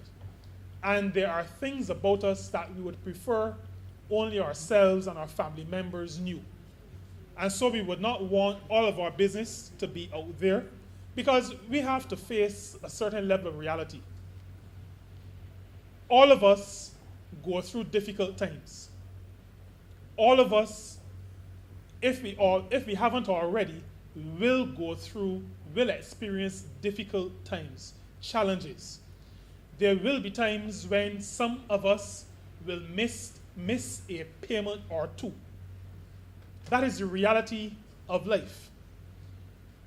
It is important that that fact is not broadcast for the world to know. I do not want people to know if I miss 2 or 3 payments. Let me bear that burden. Let my family bear the burden. I want that information protected. This bill protects that information. As a matter of fact, even before information can be shared, the person, and I'm not using, even though the proposed legislation uses data subject, I think we all know that I don't like these things that make people sound like things. And so I don't like the word data subject, but that may be something that attorneys like. The people or the organizations whose business is the subject of the report have to give permission for that information to be shared.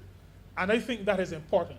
I will encourage everybody to accept, because I think oftentimes we need to be held accountable. And while counselors will say to us, you should have maybe a buddy system to hold yourself accountable, sometimes we need pieces of legislation that will help to hold us accountable. And so the consent has to be given before information can be shared. I also am happy that the consumer is entitled to be made aware of the information that is being shared. In other words, you cannot feel that you're sharing information about me behind my back. I am in a position where I can demand to know what Peter Lucy is sharing with whoever else. I need to be in a position to be able to demand that information. I'll call him Peter. I need to be in a position to be able to know what information is being shared. I also like the provision for the information for credit rating to be given annually. And what I would want, and I did not ask this question before, I would want maybe the Honorable Member for Christchurch East Central to share if the agencies that are licensed under, that will be licensed under this legislation, if the annual report is one that has to be shared automatically, or if it is that the person or the organization will have to request it. And the reason why you raise that is because I would really prefer if the information, particularly where a licensed organization has shared information on a person or an organization, I believe that information should be shared automatically. I say that because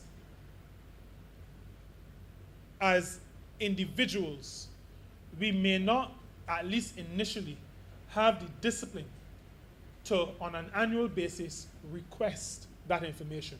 And I think if we're going to be helpful to our people, it should be a situation where, on an annual basis, an email comes in which says credit rating report for 2021, so that even if I'd forgotten that my credit rating is being shared, there is something that triggers it in my mind.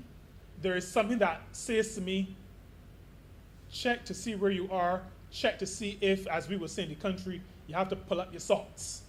And I think that would be something that could be considered. I like the fact that there is an honest broker in all of this, because I believe that honest brokers are important, particularly in these kinds of pieces of legislation. The Central Bank of Barbados, an organization that we all respect, is the honest broker in this process.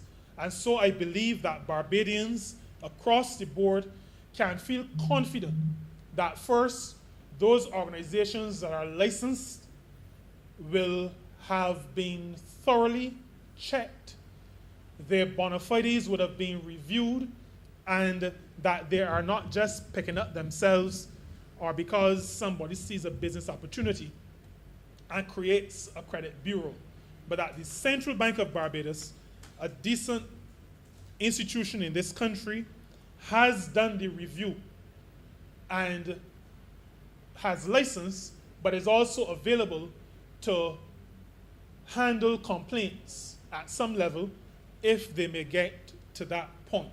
And so there is recourse for the consumer. There is recourse for my constituents if they believe that they are hard done by. Mr. Speaker, I support this Fair Credit Reporting Bill. I think it is, like I said at the beginning, another step as we build a world-class financial architecture in this country. I think it is important. We see ourselves as an important part. As a matter of fact, we see ourselves as leaders in the global community. And if we're going to be true leaders in the global community, then we have to lift our standards. This Fair Credit Reporting Bill is but one of those steps. It is part of a steady progression as this Barbados Labour Party government works to make sure that we are not just talking the talk, but that we are walking the walk, and that we are bringing our people along with us. I support this bill, Mr. Speaker. I commend it to this honorable chamber, and I'm much obliged to yourself. Honorable Member for St. Philip West. Thank you very much, Mr. Speaker. I shan't be long, but I think it is important that as a person who has been involved in what we term the creative economy and cultural industries and such, that I should put forward a view that oftentimes will go unnoticed when it comes to things like this. So we're talking about fair credit ratings and things like that. One of the problems that has always plagued the creatives in this country is that there's always been a bias towards them because of the work that they undertake and because of the situations that they find themselves in when it comes to things such as credit ratings. This also has made life very difficult for many of them to access even loans, to access even credit for things that they need in their everyday lives. And I think that with this particular piece of legislation coming into being, and also as mentioned earlier by some of my colleagues, the central bank being essentially involved in a lot of things, this may in some way encourage a number of my colleagues from that other life to begin to think about how they engage with their work and with all the financial institutions in a complete different way. And I'll explain what I mean. If you're working, let's say as a musician or visual artist or whoever else, and you're working sporadically within any part of the sectors or whatever, it is very likely that at some point in time, especially if you're considered to be at the bottom of the totem pole in terms of when people have to pay you, that you can find yourselves in a position not that you're not working and not that the money is not there, but getting paid becomes a problem.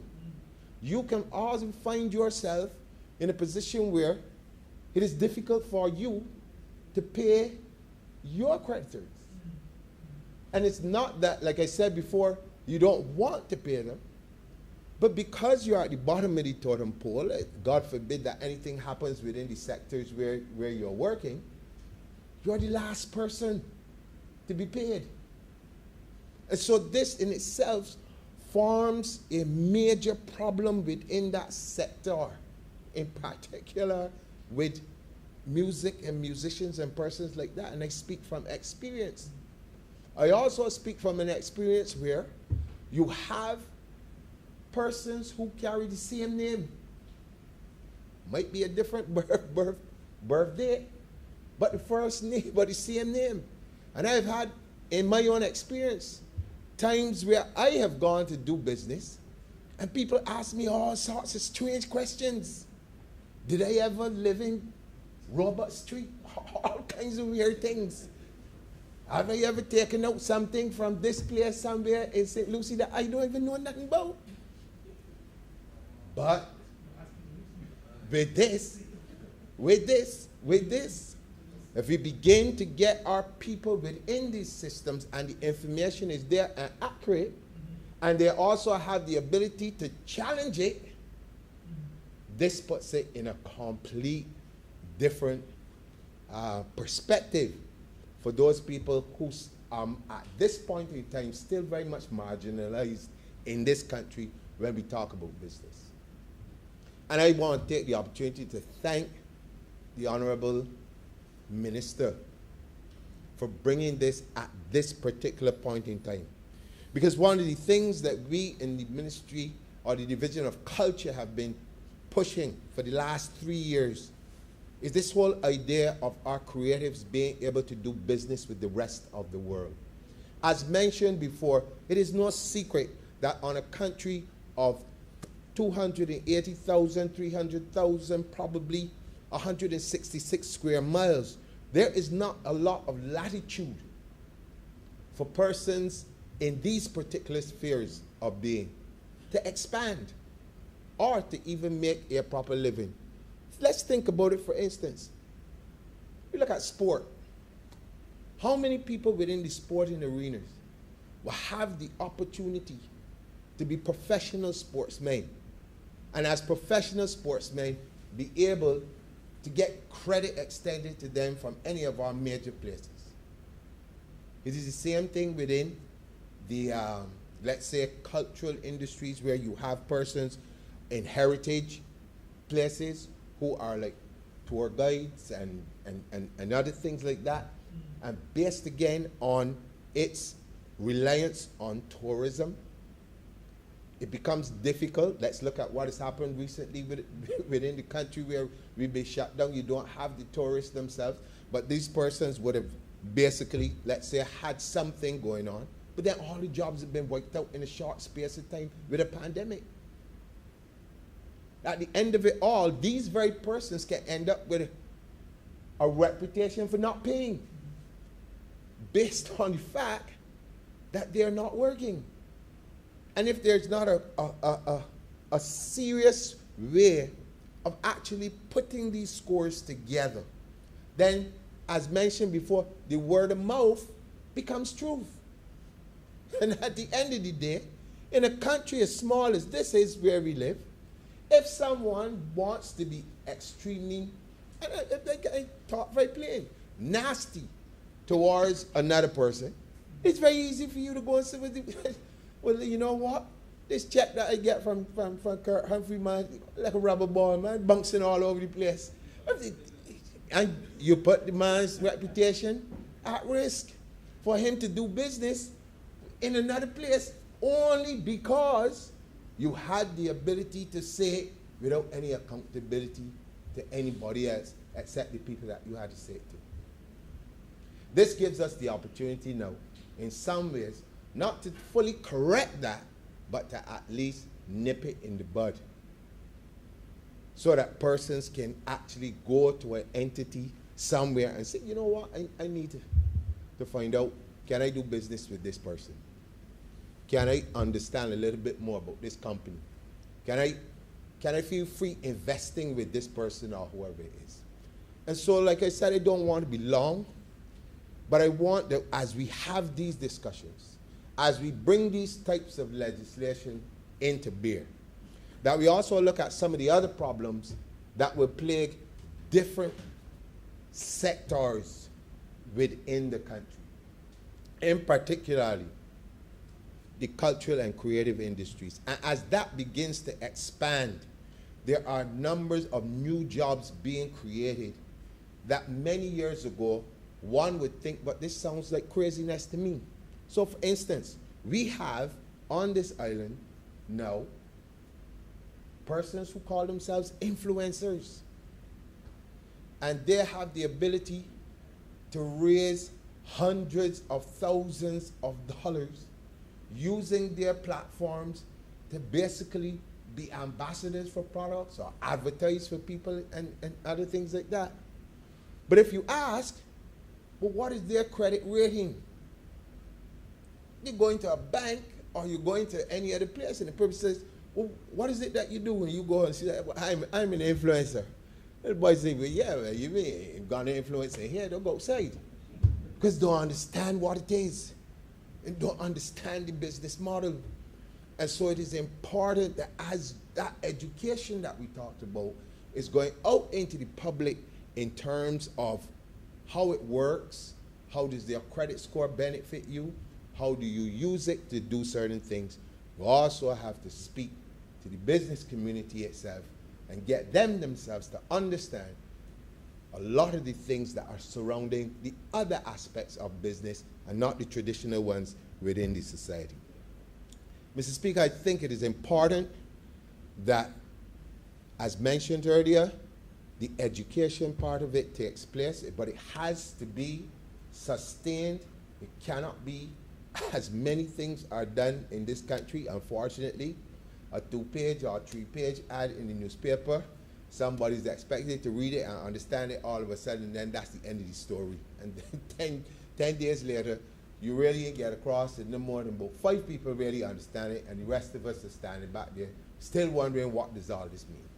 It has to be followed by a sustainable, I was going to say intense, but intense might not be the word, but a sustained effort to ensure that from the smallest child to the oldest person, in a language that they can understand, and you break these things down so that people, again, understand why it is important in a world that is becoming increasingly more capitalistic than anything else for them to be able to survive.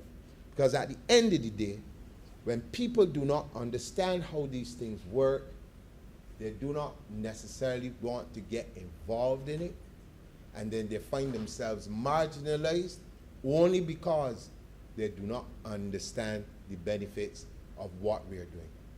And Mr. Speaker, it is interesting that I should talk about people not understanding the benefits of what we're doing. You know, a couple of weeks ago, I had the indignity of having to have a discussion with a person who used to be in this room prior to 2018. And that person was telling me that they couldn't understand why we are always in here talking. And I thought to myself, you know, how do I respond to this? Because the work that we're doing since 2018 up until now, if my memory serves me right, we have been in here almost 100 times more than the last administration. In a short space of time, probably double the amount of times that they've been in here.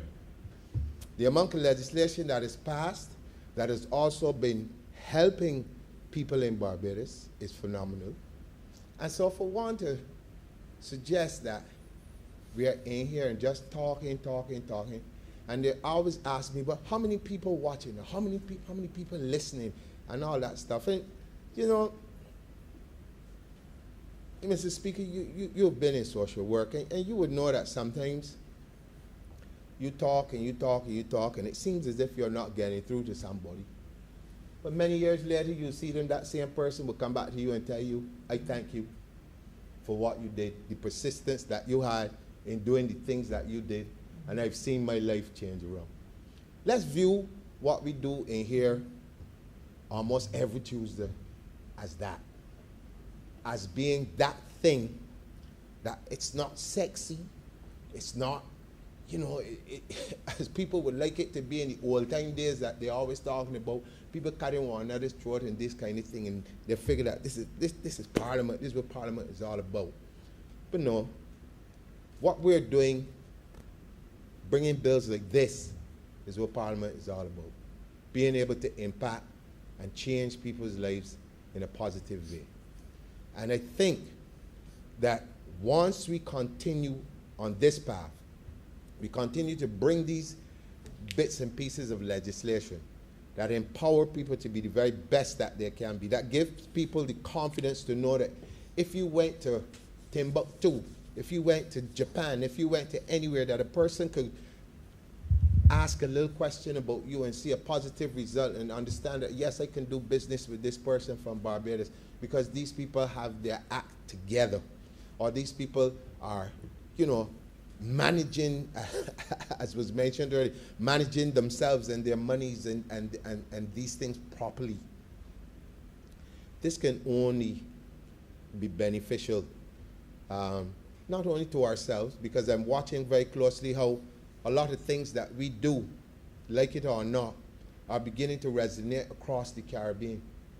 And it is important that we continue to do things like this, Mr. Speaker, and set an example that others follow, so that as we talk about CARICOM and its ability to stand on its own across and engage with the rest of the world, that we are in a leadership role in being able to set the examples that others will want to follow, and we become all one on the same page, so to speak.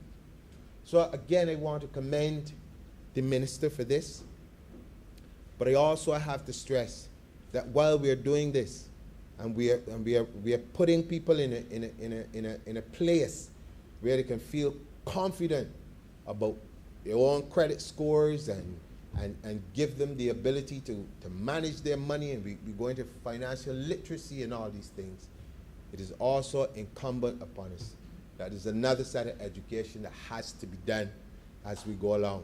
And that education is the education of the importance of all of us being able to support our creatives and our cultural people so that they too can have not only just a living and not only have a good credit score, but that they too can enjoy life at a level that is befitting of any citizen of this country.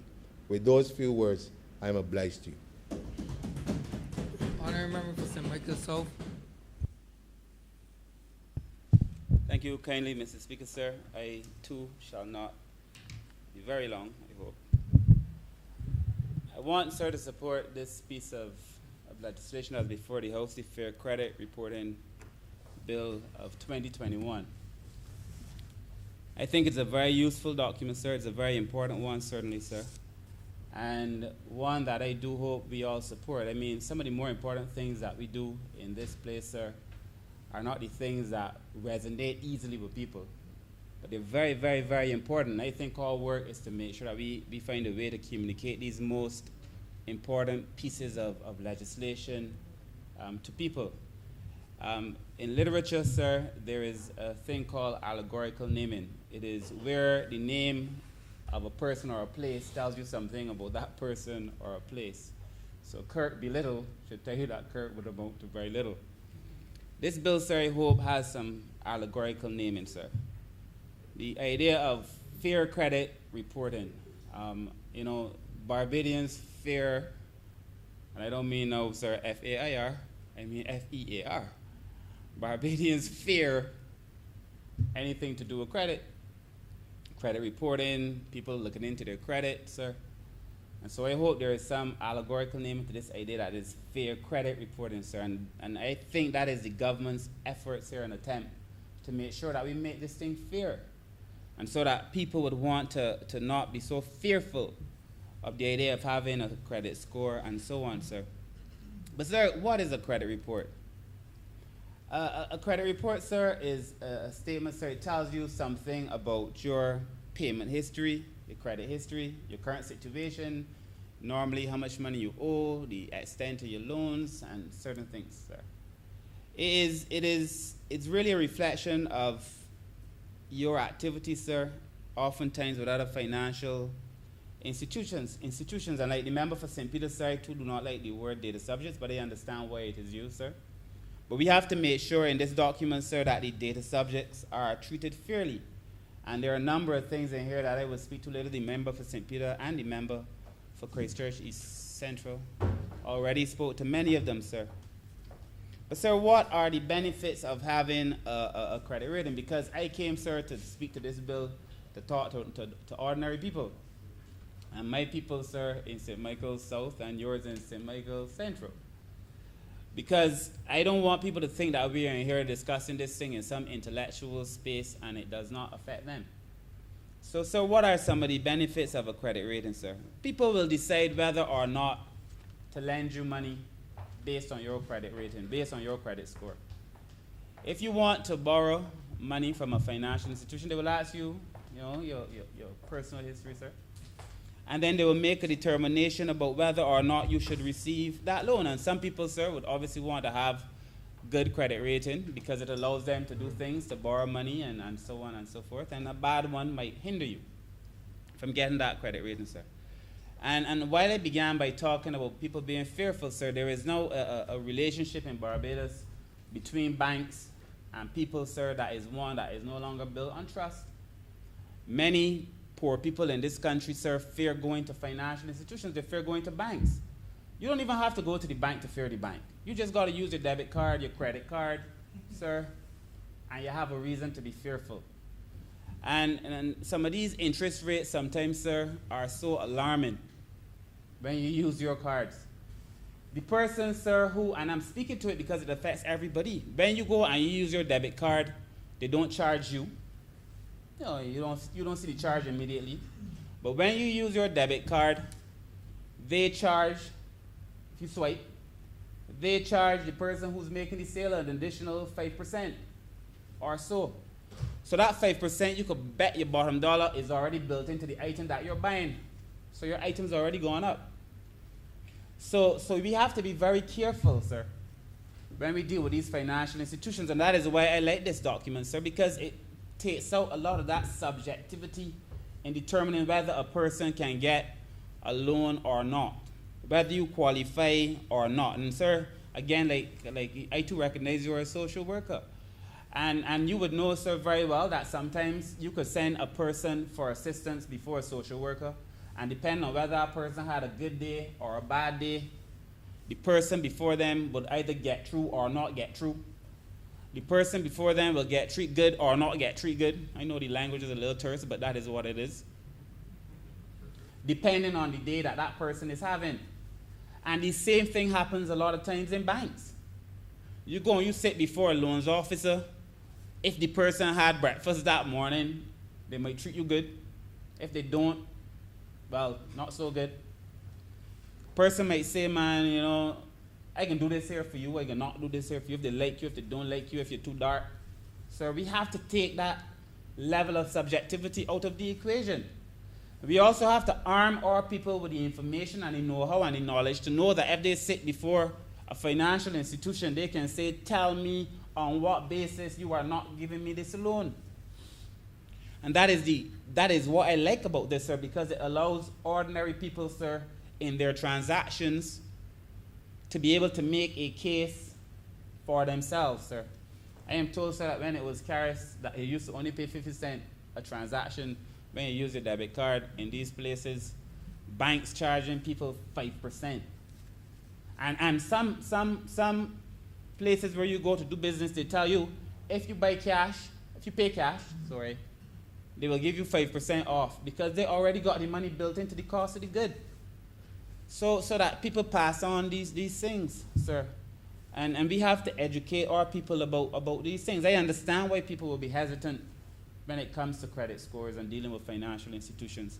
And those of us who have the privilege to sit in this space, sir, we have a responsibility to ensure that we take out that kind of subjectivity. We take out the reasons that ordinary people fear these financial institutions, sir. And it is in that context, sir, that I see this particular bill, sir. And you know, when I was a student the first time overseas, many years ago, sir, when I went to school in London, we were offered credit cards. On the first day, you were given debit cards and you were offered credit cards. And they asked you, before they gave you this credit card, for, you know, your banking history, your credit score. You want to know things about you. Well, first of all, I was a student. I had no real credit score. You know, we don't teach our children that way. I'll speak about that in a minute. We don't teach our children that way in Barbados. In America, people tie their children early to their banks, and so that when they do, people who are trained in this thing, when they make financial transactions from early, their children are developing a credit score.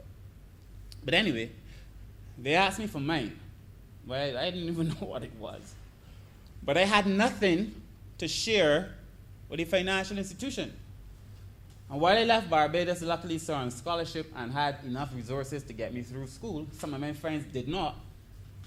They, who came from other places, were able to share their information, the information that the school was looking for. It was NatWest, the bank at the time.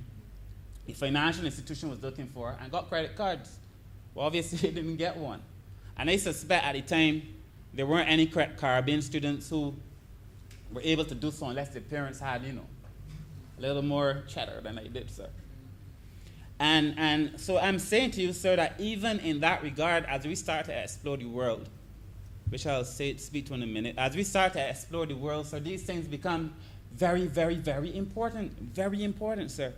So a credit rating will help a lender determine whether or not a borrower has enough credit worthiness. And we all should have that. We all should have our credit ratings. This is very important. And personal credit ratings, sir, such as your payment history and your loan balance, sir, these things add up, sir, because it determines in a large sense your quality of life. Whether you could get your vehicle loan, whether you could get your mortgage, whether you could buy certain things to make yourself comfortable.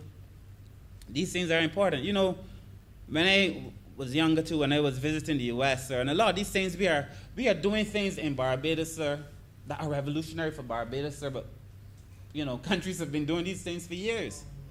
I mean, we are innovative in the context of Barbados, sir, but people have been doing these things for years. And so this government is doing things to bring Barbados into the modern era. As if, sir, in many cases, these things should have been done long ago. And the fact is that we are still grappling with people's fear of what is now mundane and normal every other place. So. But the first time I heard about a soft or a hard credit inquiry, sir, I was in the US. And my friend was telling me too that this is a soft credit inquiry. And I was like, what do you mean? Because there's some, if you're going for loans all the time and they're really investigating and digging up, it becomes a hard, I understand, credit rating, a credit inquiry. So they know you're looking for money. It might affect your credit score. If you get a pre-approved loan, as I see courts just send me, some fancy amount of thousands of dollars. I don't know about that. But I know they send me this. And sir, let me just say, I understand those interest rates are astronomical. And I would hope Barbadians at this Christmas season, sir, are wise. And while, they say, well, it's sweet in the goat mouth. Anyway, but I'm just saying we have to be wise, sir, and not pick up on all these easy access to money. And I know the minister and the Ministry of Finance was having a conversation too about being able to check some of these things because, sir, they come back to haunt you. These interest rates are astronomical, sir. And so I know that that these are things too that we have to address. But when you get a pre-approved loan, they may not dig up in all these things because the money is already available to you. They may just take your personal information, sir. And it is going to be very important as we go forward, sir, for people to start to understand these things, whether or not, sir, our actions are hindering our capacity to be able to access financing in this country, sir. And in other countries, as we can see, sir, this bill is very forward-thinking in that regard, sir. The other thing, sir, that I like about the bill, sir, is the protection that is built in for people. Again, the member for St. Peter spoke to it. But there are some things in this bill, sir, that are very, very, very important. I must give my consent. The requirement for consent, sir, is so important, sir. Not anybody could just come and dig up in your business.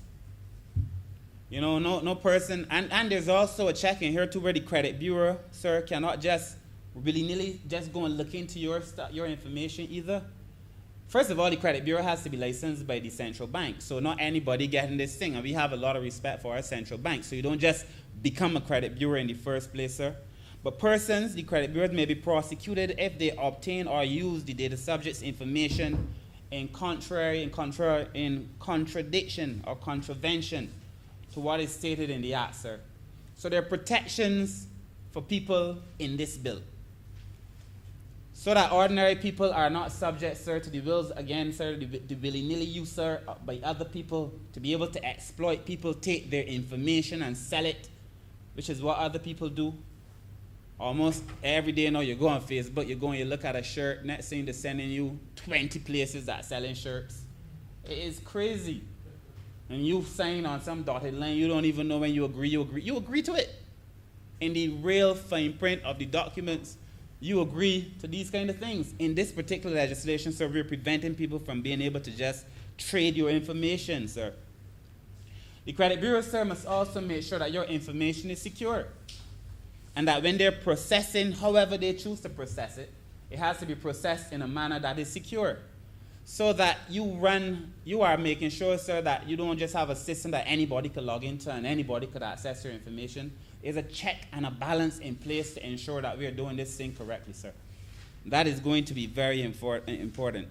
And I also think, sir, it is worthwhile that you are now entitled to see what is on your credit report.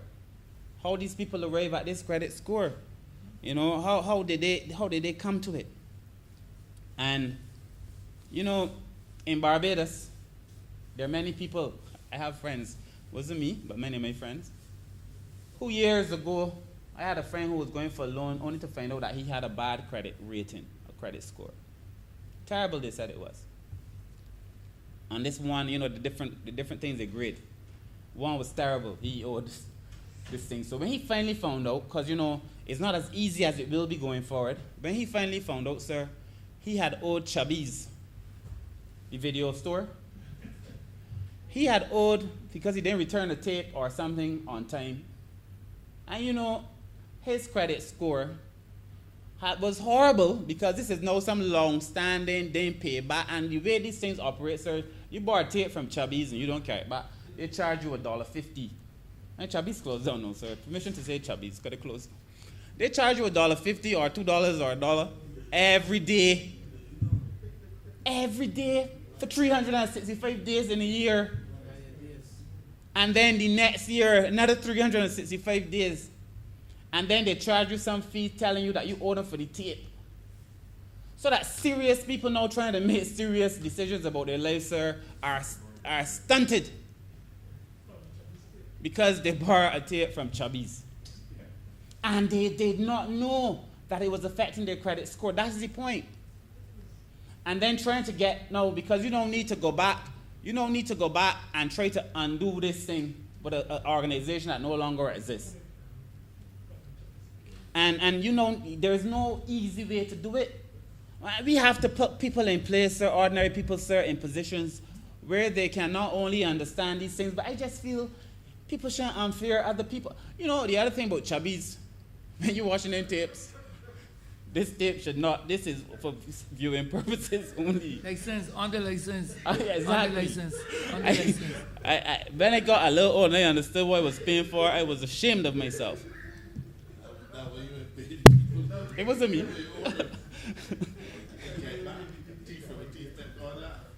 Yes, sir. They say a thief from a thief doesn't make God laugh, sir. So you can also ask the credit bureau to stop using your information. If they're digging up in it, and if they object, sir, the central bank now becomes the final arbiter. This is serious business. If somebody is using your information, you say, but stop using my information. I don't want you using it. And you could then have somebody sell this thing in a serious way so that you're not left again to just the vagaries of life at the hands of people, sir, who don't really care anything about you. And this bill, sir, is in many ways, as I reflected on it just now, there are so many things in here that are so important, so critical, sir. The Honourable Member for St. James South already spoke in detail about the cross-border credit reporting. I mentioned it when I was talking about my inability to get a credit card at LSE, which is good, because you know you really don't want a credit card if you can't really manage it. And tell you the truth, back then they really couldn't manage it. But sir, the world that we live in now, sir, is almost a world without borders. And what we have done in Barbados basically is put in place these things, sir, that prevent Barbadian businesses, sir, from benefiting. We keep saying we're like global citizens, but we're really not.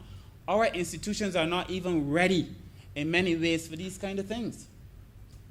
When I like to tell these things because I'm talking to regular people. When I went to buy my first car, I went to buy it on the internet. I went to the bank. And I told the person, well, this is many years ago. I went to buy it online, and I went to the bank and I said, well, I have enough money to pay for it, to get the vehicle here. The only money I might need is some assistance to help me pay the taxes. Man, it was as if I was talking Greek. You want to buy a car over there in Japan, and no, the car has to be here. And I said, but I'm going to pay for the car, get the car here, just need some money with the taxes. So that by the time your money is put at risk, the car already in Barbados. Boy, it was really like talking Greek. They couldn't understand it, sir. But I left that bank and I went to another bank and I got through very quickly because they understood it. But my point is, sir, you shouldn't be subject to the mood or the vibe that a particular person is feeling when you go in.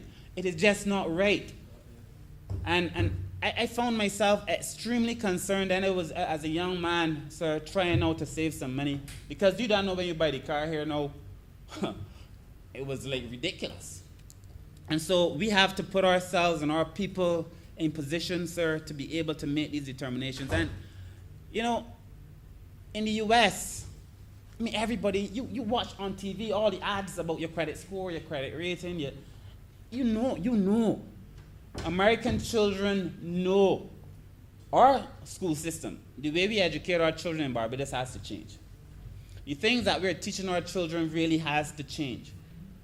Formally in our school systems and formally in our households, the things that are important have to change. So that our children should know from early the importance of having a good credit score. Parents should know from early the importance of making sure that their children have a good credit score. Exactly, that level of financial literacy. But, sir, it is a basic now understanding of how the world works. So that the tools that we equipped our children with 30 years ago, while great and good and still relevant today in some extent, are not enough to make our children, sir, fit for purpose in the new world. So that our children, sir, should, I almost said kids, but I remember Joey Harper used to say kids are the progeny of goats. So, but children, sir, should know, our parents should know, and to teach our children certain things. You know, all of us, sir, many of us in this room, sir, never had the benefit of anybody leaving anything for them. You didn't get up one morning and here, son, go and build on the 2 acres of land that I have left for you or my family left. We weren't born like that. Most of us, sir. We had to work for the things that we want. Our parents sometimes did not have the wherewithal to pass on to the children, which is fine. They gave us what they had. But those of us who have new tools, those of us who have a new understanding, it is incumbent on us now to pass those things on to our children and to give them, sir, the benefit. So even if we don't have money, but we were, faithful in terms of paying our bills, and don't, sir, I know that you know because of the life that you've led, sir, in helping poor people, that poor people for the most part will pay their bills. They will try their best to pay their bills. The problem is that it doesn't help in this particular context because a lot of those are cash transactions. You go and you buy something, sir, the trend to borrow money from a friend, sir, to God pay them back, sir. In my case, sir, as I will speak to in a minute, sir, people who work in the industry that I serve often do a lot of things by cash transactions. The last thing in this bill, sir, that I will speak to, sir, is on the dispute resolution, sir, which occurs here now outside the court. You know, in the shipping industry, we were having a debate, sir, on our seafarers legislation. And I engaged the cruise lines, sir, the cargo lines, in our discussions on the bill, the ones that will come before this house very soon because Cabinet has approved about 4 or 5. But the one thing that we stalled on was on dispute resolution. How are you going to solve it when a Barbadian seafarer has issues with the way we are doing things? And I was adamant, they were adamant too, but I was adamant that Barbadians had to be protected and that there could not be no one way for settling disputes that favor the lines. And that if there was going to be some dispute resolution, so we made sure so that one part of it had to include Barbados, sir, so that we had the option to deal with it here too. As also in the place wherever the incident occurred. And they had some challenge, sir, but we were insisting, sir. And when that legislation comes before this house, you will see. But the idea that you have to have a system for dispute resolution, sir, mostly peaceful, because that's what you really want, that could occur outside the court, sir, is going to be very, very important. But, sir, as I close, let me tell you what I feel is important in the real world and real life, that the people that I serve, sir. There are going to be tremendous opportunities in the blue economy. Tremendous. There are going to be opportunities, sir, for fishermen, for vendors, for jet ski operators, tremendous, sir. This government has already made it clear that as we build out the new Barbados, we want to build it out with people who are in the business, whatever the business is, to be stakeholders in the industry. So that we want the people who work in the port, if we ever decide to divest in the port, to be able to own the port. A very tangible stake, sir, in whatever it is the industry is, sir, that they're serving, sir. I was speaking, sir, on our jet ski. When we were looking at the watercraft legislation, sir, the persons who operate the jet skis, we were saying that maybe now is the time to be able to have apps that allow them, sir, to charge on the phone to build up a credit score. In our trust loans, sir, one of the things that the Prime Minister said, the Honourable Member for St. George South, when he was responsible for the trust loans, and now the member for St. James Central, sir, they would tell you, sir, that one of the things that we feel is very important is that people use the trust loan to start to get a credit history. Because a lot of the people, sir, in our constituencies who run small shops don't have one. So that if you borrow from the government, if you borrow a loan, if you take a loan, and you pay it back proper, then we encourage you to do so. But we give you fairly easy terms. And if you can pay back the first 5,000, we offer you an additional 5,000, which is an incentive. But that then can be used, sir, to help you start building a credit score, so that you can take your good payment history to the bank. And when they implement and they start looking at this kind of legislation, they say, Kurt St. Michael South is a good person to pay, because everybody from where they're from. And that, therefore, sir, in that regard, sir, it is going to be very, very, very important, sir. And, you know, the idea that cash is king, it's good. It is king. I mean, everybody likes to have cash, but the king is dead. Long live the king. Because in the new world, sir, as much as you may have cash, sir, you know, you can't really do a lot of transactions with it. As a matter of fact, now you have to start explaining your cash. Where you get your cash from. How it is that you ain't got no credit history, no rating, no nothing. You ain't got no businesses, nothing, but you got $100,000. My man, explain this to me. You got to start explaining cash. Sir, that is why it's important, sir, for people to be in the sector. I have been encouraging the people in the fishing industry, sir. I would love to see the day when either myself as minister or another minister or whoever, a government, this one, any other government, sir, because it's not about me or them. Whoever is the government, it's about the people. When we put ourselves in a position, sir, where we encourage people who are using cash only to start coming into the system, very successful people, wealthy people, oftentimes, sir, do not use cash.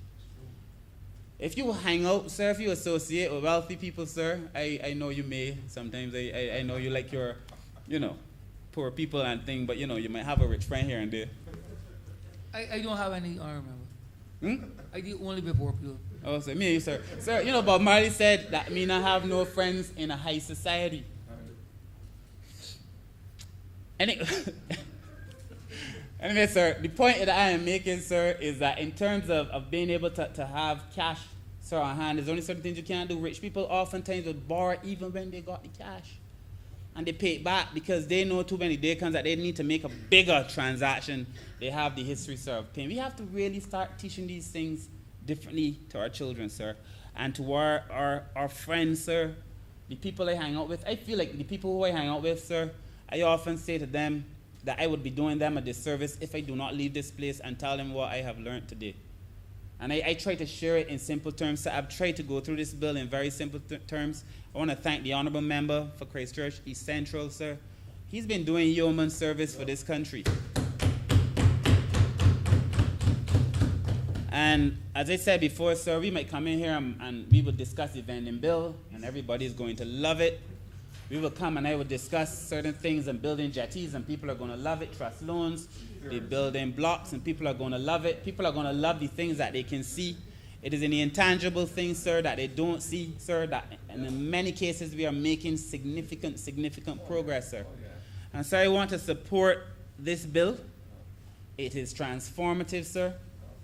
It's going to give Barbados some advantage, sir. But the reason that I give it my complete and total support, sir, it is because it is going to make a difference, sir, in the lives of ordinary people, sir. That is why I support this bill, sir. And it is incumbent on us to make sure that we can just pass this information on to them so that they understand the benefits, sir, that will be bestowed on them as a result of the work that has been done in this place. So I wish to thank you. I remember Christchurch Essential. Thank you very much, Mr. Speaker, and I really want to thank honorable members for their contribution to this debate.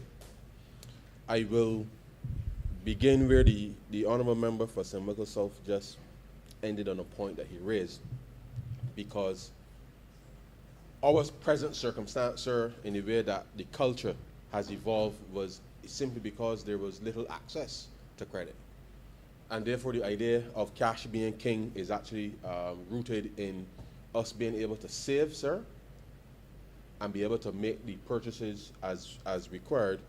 And that is something that we feel very proud of, that we can pay for something cash, as we would say in town, sir. And you get a sense of pride with respect to being able to go and take out a fridge or a TV or a car or whatever and pay cash and you ain't owe nobody. And it is something that is is worthy of certainly our foreparents being able to save. And I think that that part of the conversation going forward for young people is going to be important equally as we are able to transition to being able to operate in a new space.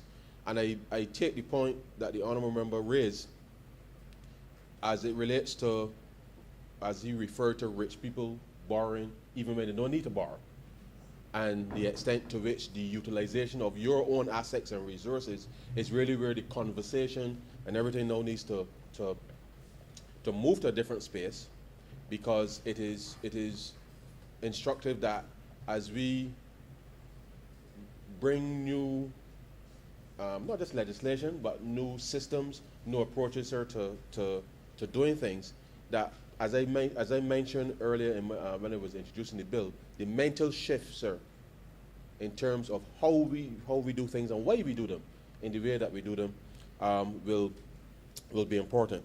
The honourable member spoke to fear, and it is something that when he raised it, triggered in my own mind certainly the circumstances within which persons in the 21st century see the provision of broader financial services. And the truth is, sir, is that as part of, and I reflected on the fact that we've had over the years, and as a little boy, sir, I grew up with my grandmother talking about trade confirmers. And then more recently, sir, in relation to how we had to deal with the CLICO fiasco when we came to government, there is a genuine fear within a certain demographic, notwithstanding some of the more recent angst with respect to the way the last government allowed the banks to abolish the minimum deposit rate. There is perhaps a genuine fear within the context of the population, as small as we are, that things could go wrong. And the extent to which things can go wrong, no government can guarantee that things won't go wrong, but it is the resolution with respect to things going, when things go wrong, that's important. And I know that we have worked hard, sir, to try to restore a level of trust and faith within the context of the system as we came to government, because having to deal with a situation where there was a $600 million liability, and this $600 million seems to be a common thing, sir.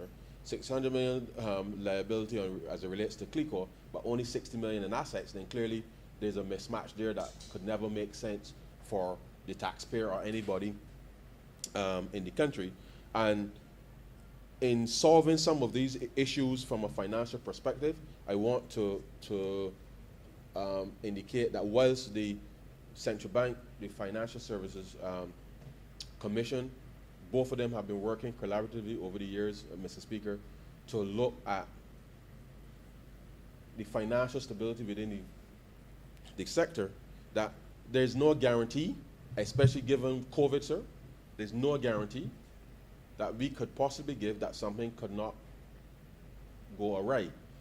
And I say that very conscious of the position that I'm in, because I don't want people to misinterpret what I'm saying in any way, because COVID certainly is one of those significant events that changed the trajectory for a whole host of activities. Now, luckily, sir, I say luckily, only from the perspective that we have, and I know that it is an issue globally, and I only made reference to it in this case, in that whilst we are currently looking to see what is the extent to which the impact of deaths as it relates to COVID would have on the life insurance industry, and how that certainly, not just locally but obviously regionally, given that we're operating in a cross-border space, and a number of our companies operate within that space, that whilst a lot of the immediate emphasis was on the initial impact on the fallout from tourism and what have you, that as you can clearly see, sir, with more and more deaths coming from COVID, not just in Barbados, but across the region, then it has a knock-on potential impact with respect to the timing of claims and how they're settled and all of that. So I only raise it in the context that we have to recognize that there will be events from time to time which are completely out of our control, sometimes that may contribute to this. But we are monitoring, as I said, just to make sure that there is stability within the context of that space, because that's the reality and the extent to which across the sub-region, sir, escalated deaths, not just in Barbados, but across the sub-region, can have an impact on the life insurance company over and above regular deaths that take place within the normal course of living. So the reality is that I understand the nature of the fear that the honourable member spoke to, and what that would mean is that was us as regulators, sir, seek to enhance our surveillance, equally, the timely decision within which persons will make with respect to what they do with their monies, I think, and how they spend it, how they invest it, equally is important, and that the sharing of the appropriate information and perhaps the provision of the advice that is required for decision making, I think is an area that certainly can help to alleviate that. But I don't think there's any way that risk could ever be totally eliminated, but I do accept that we have had some significant events taking place within the local financial space that can contribute to driving some of that fear. Now, I will just pivot on that point, sir, and also state in response to the honourable member for St. James South, who made reference to the old school ties and these types of things, and to come back to fear. And she called two names specifically, but I won't repeat them. But the point is, I think the point is well taken, sir. And the honourable member for St. Michael South also made a point about the fact that the subjective nature within which persons may or may not determine whether to extend credit. So my finest, sir, might be a jeans pants and a t-shirt, whereas your finest, sir, might be a three-piece suit that you walk in, and the reality is my circumstance may very well be different to yours financially. You may have much more money than I do. That's correct. And the reality, oftentimes, the nature of the adjudication process has been tainted by how people perceive people to be, and I believe that the fairness that we are intending to have instituted really wouldn't matter which school you went to. It really wouldn't matter, and I'm going to respond specifically to the honourable member for St. Michael West, his query when he raised the matter of the sensitive personal information. The fairness of what is to be intended here is that there is to be no judgment other than the actual execution of your payment history, your attention to credit, your financial provisioning. There should be nothing else, sir, that is in any way that may disadvantage a person. And I think that it is something that is worthy of emulating and supporting, because too often, sir, what may happen is that credit or investment or whatever may be denied on the basis of some subjective nature, which has no bearing really with respect to the capacity of the person to execute. And then what that does, sir, is to prevent either the expansion of a business, the opportunity to be able to hire more people, sir, the possibility of things happening. And we really want to make sure that we remove in any way, sir, any discrimination with respect to the process of adjudication. Now, the honourable member for St. Michael West made reference to sexual orientation and sex life, sir, in relation to sensitive personal information. And I want to say to him, sir, that should he or anyone or any of us, sir, we would not want anybody in coming into a process where there is to be a judgment of a financial nature, that things that have no bearing at all, sir, with respect to the adjudication process is involved. Now, whether it is racial or ethnic origin, sir, whether it's political opinions, whether it is a religious belief, because imagine, sir, that you or I, sir, walk into a bank and people say they're not going to lend us money because we're the government. We're members of the Barbados Civil Party. That would make no sense, sir. I mean, we are already politically exposed, and there's already a higher level of scrutiny with respect to that process. And I must say that is interesting, because having received an offer from one of the banks recently, sir, and clicking on the offer, I see you cannot accept this offer if you're a politically exposed person. So I said, well, so why you sending me the offer in the first place? Because it doesn't make sense.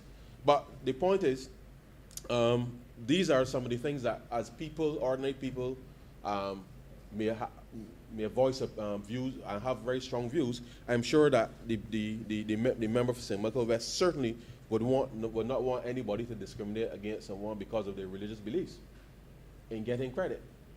And therefore, whether our membership of a political body, membership of a trade union, and he said he supported all these other things, but he had a specific query on this. And equally, the notion that any of these things could be used as part of someone's decision-making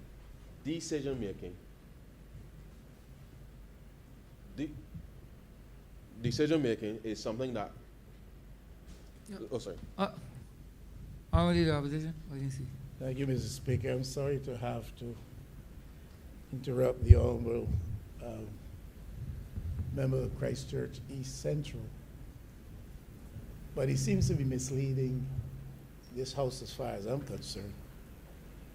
Because whereas we have legislation long established that we should not be discriminating against people, legislation which establishes the fundamental rights of people on the basis of their religion and freedom of expression and all of that, he seems to be equating the inclusion of this categorization or characterization of sexual orientation. He seems to be suggesting that this is of equal standing, merit, and basis in Barbados legislation. I don't know that that is the case. Yeah, but Honorable Member, that I don't view that as a point of order. I don't see it as a point of order, Honorable Member. And I appreciate your ruling, Mr. Speaker. You may not see it as a point of order, but obviously what I'm trying to say is that the honourable gentleman is misled and is seeking to mislead you. Continue, Honorable Member Christchurch. Thank you very much, Mr. Speaker. The truth is, sir, that whether myself or the honourable member for St. Michael West, if either of us determined tomorrow, sir, that we wanted to put on a dress and go downtown and apply for a loan, if we wanted to change our sex, sir, if we wish to change our sexual habits, sir, that has absolutely no bearing with respect to the process. And he knows this. So, and therefore, to the extent that there is an objection to something like that, I don't think, Honorable Member, don't think there was an objection listed by the Honorable Member for St. Michael West? There's not an objection? He didn't object to that? Sorry. So, I wanted to make the point, sir, earlier. Sorry. Thank you, Mr. Speaker. Absolutely right. And it's not a question what the honourable member, St. Michael West, was objecting to.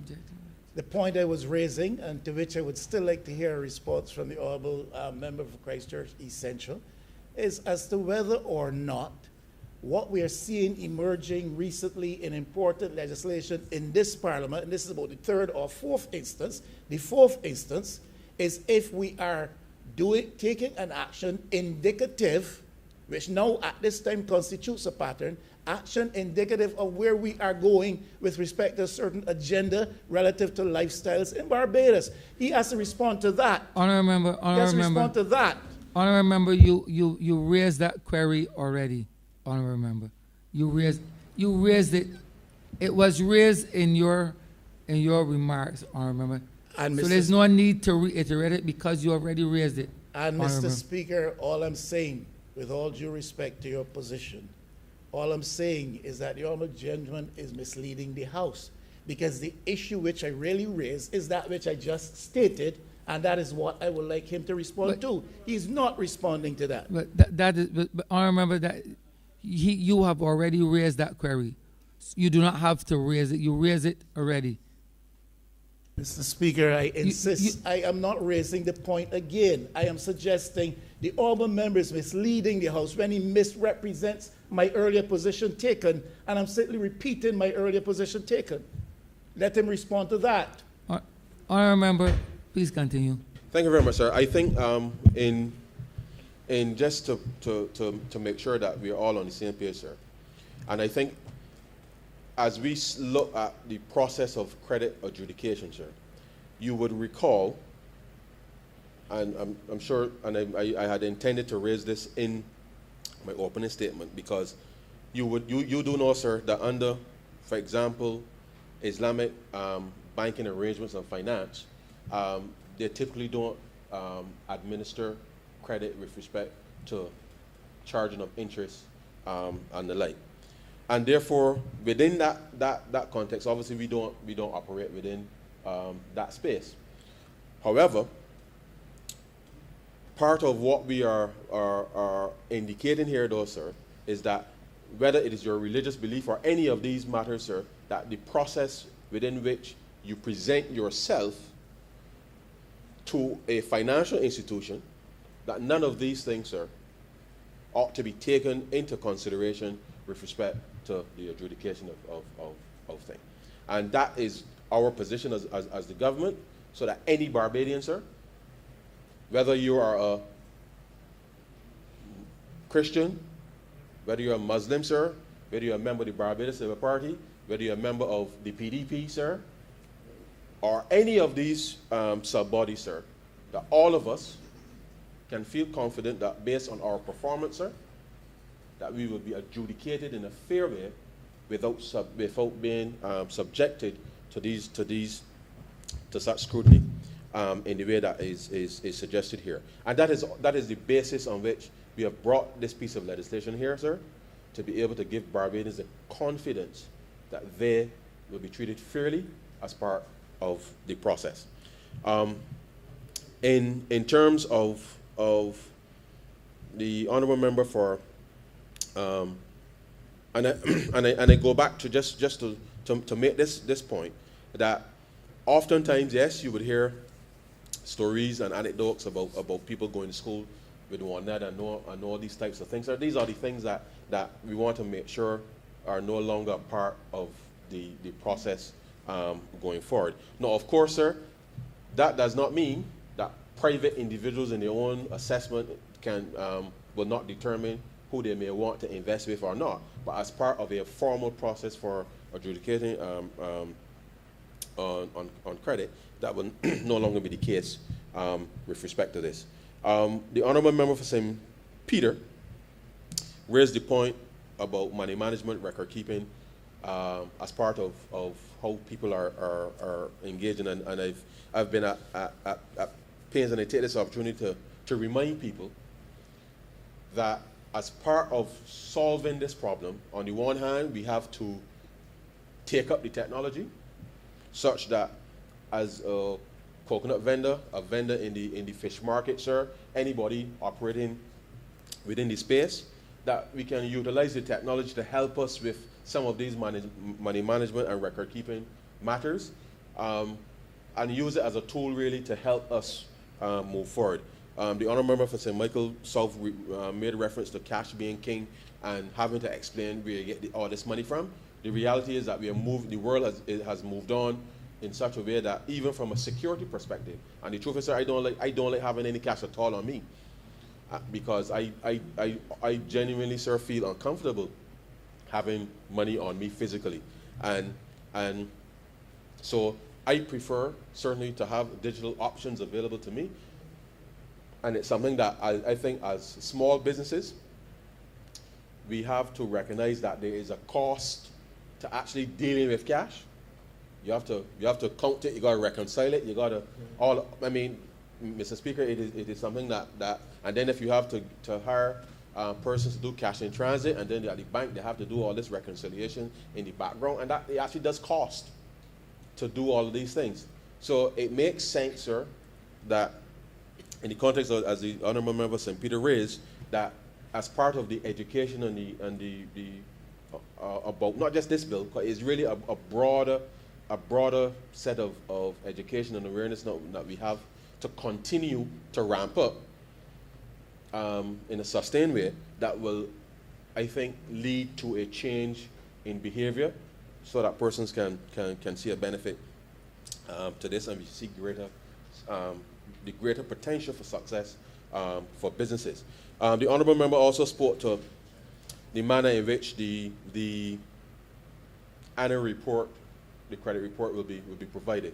And in reflecting on that, we determined that in the matter of the dealing with the regulations, that we will give the opportunity for that to be dealt with there specifically, because whilst it would be nice to say every year on your birthday that you will receive your credit score, just as an example, sir, that options will be given obviously for persons to choose when they would like to have that done, whether on their birthday, the anniversary, Christmas, whatever.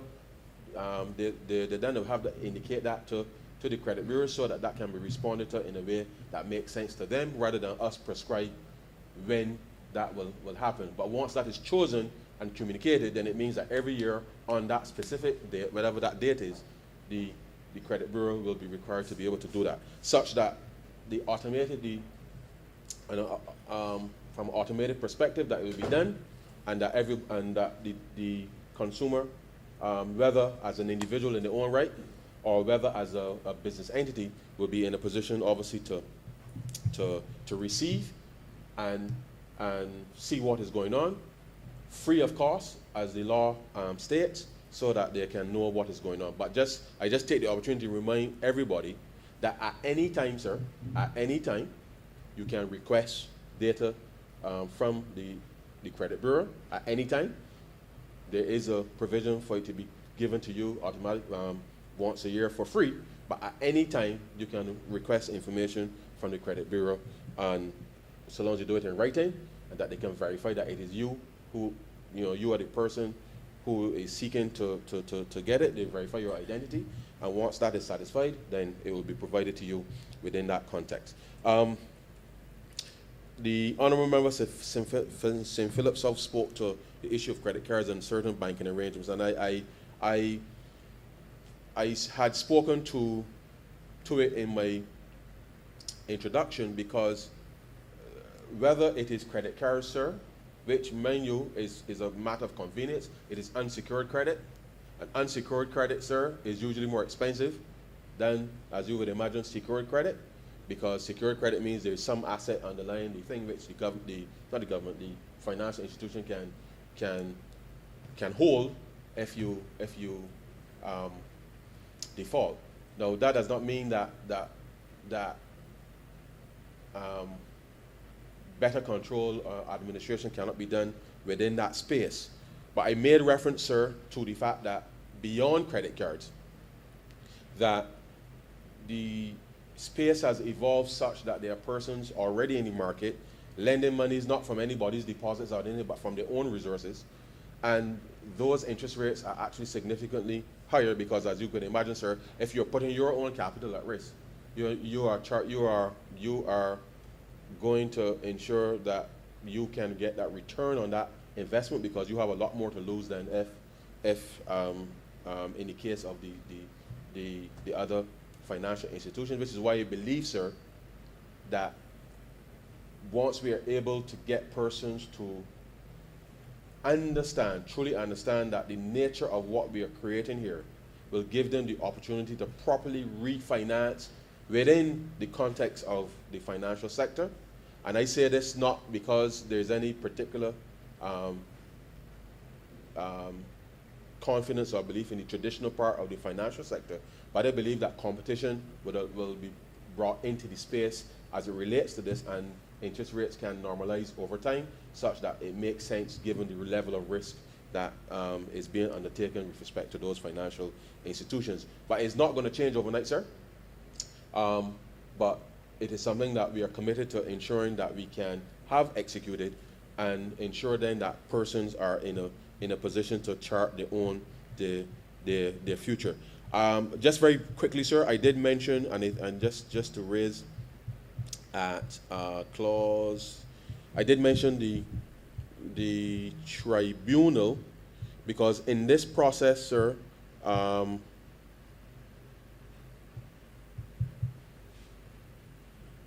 in this process, it is intended that, as I mentioned to you, sir, at clause 35, and just to remind the chamber, that at clause 35, that anything that is done within the context as we will set up with most other things, entities will be required to have their own internal dispute resolution mechanism, and if that is not resolved at that level, sir, it then kicks up with respect to the process. A tribunal will be set up to be able to make sure that all of these things are governed properly, sir. The central bank has a role to play in it as the regulator, and therefore we give the country the assurance that this process, as part of re-engineering of the financial system, that we are trying to ensure that, one, consumers have the greatest level of protection and redress, and that entities who they have to interface with, that they have a responsibility to, sir, to ensure that they have their dispute mechanisms in place to effectively deal with stuff internally, and once that, if there's a further need for escalation, then it goes beyond that to so do. But as I say, sir, more details with respect to that will come shortly with respect to the Financial Services Tribunal. So, all in all, sir, I am happy to be able to move this bill today. I know that for a number of persons, particularly at this time, we will be receiving all kinds of, the promotions are already out there, sir, for 15,000, 20,000, 30,000, all of these things, sir. And there's nothing wrong, inherently wrong, with taking advantage of these things. But the ability for persons to be able to service these things going forward and to understand the interest rates that are being levied are really is the responsibility of all of us, sir, that before we sign on the dotted line and get the money, that we really should read that, literally that fine print. Because oftentimes we feign surprise, sir, but then when you read literally the fine print, and I don't know why it needs to be so fine, sir, but that's a subject, that's a different discussion for a different day. But the reality is, a lot of these loan contracts are relatively standard, and persons ought to take the time to read, and if they don't quite understand what it is, then refer to some type of financial advisor for advice. I know that it has been a stressful time for a number of families and individuals in this country because of COVID-19, but it really does not absolve us of any responsibility, sir, to read the fine print, understand what it is we're committing to, ask questions where we need to ask questions of the very people that we may be taking the monies from, understanding the determination with respect to settlement, payments, and all of these things, sir, so that there's nothing that can take us by surprise in the event that something goes awry. And so, sir, I am happy to commend this bill to the chamber, and with those very, very, very few words, sir, I beg to move that this bill be read a second time. I'm obliged to you. The question is that the bill be read a second time. All those honorable members in favor, please say aye. Those against, please say no. Meeting the ayes have it. Mr. Speaker, I beg to move that you do not leave the chair and the House resolve itself in committee for further consideration of this bill. I second that, sir. The question is that the Speaker do not leave the chair and the House resolve itself into committee for further consideration of this bill. All those honorable members in favor, please say aye. Those against, please say no. Meeting the ayes have it.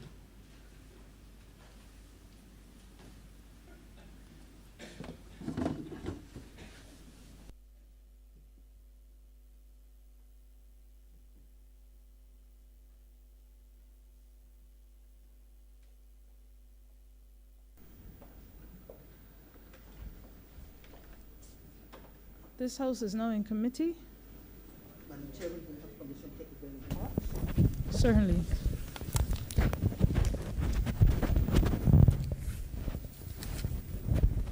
Part 1, clauses 1 and 2. Madam Chair, I beg to move that Part 1, Clauses 1, 2 stand part.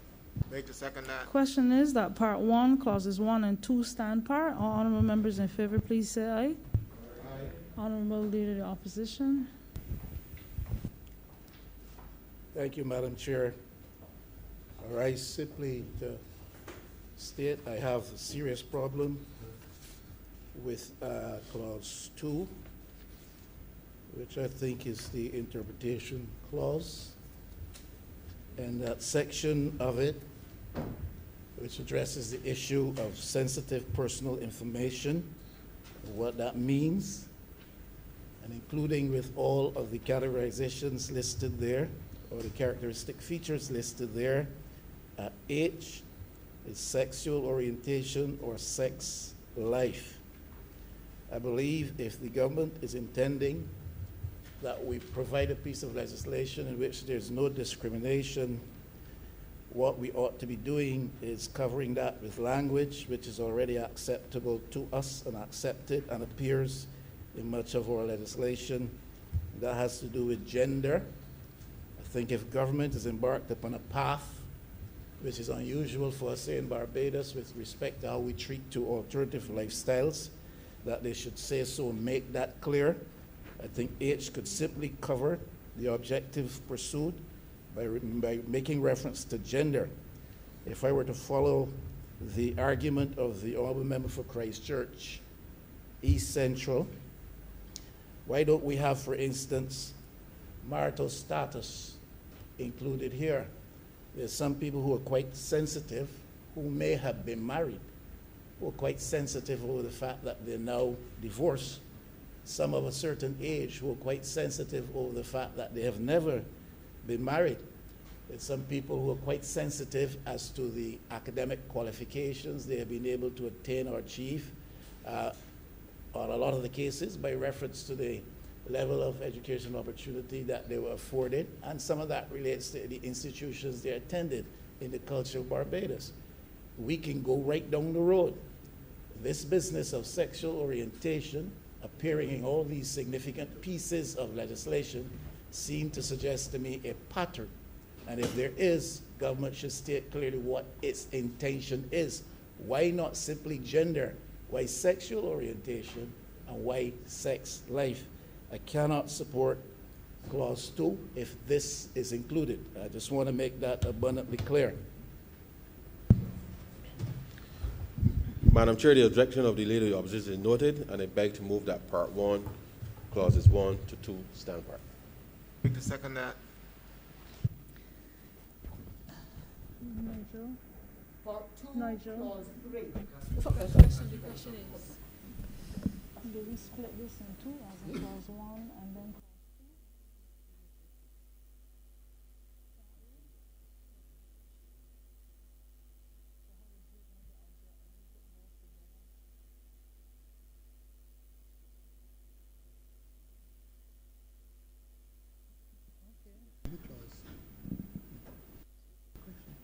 that's it?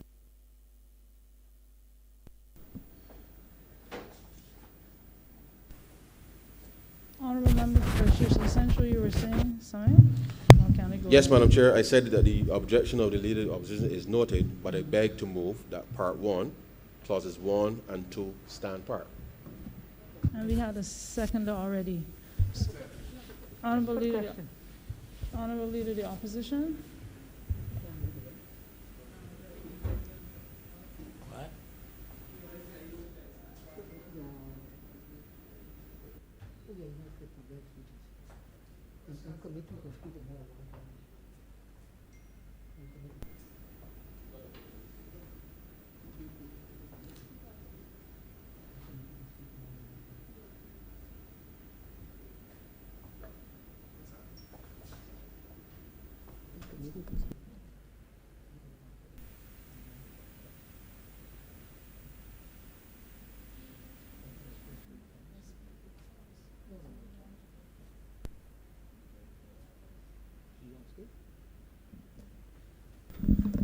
Honorable Leader of the Opposition. Simply to say, Madam Chair, it's my view that we can or should not take parts clauses 1 and 2 together. Together.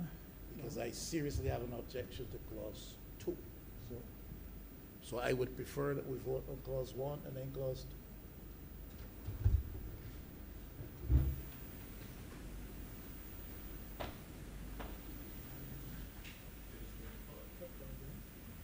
I would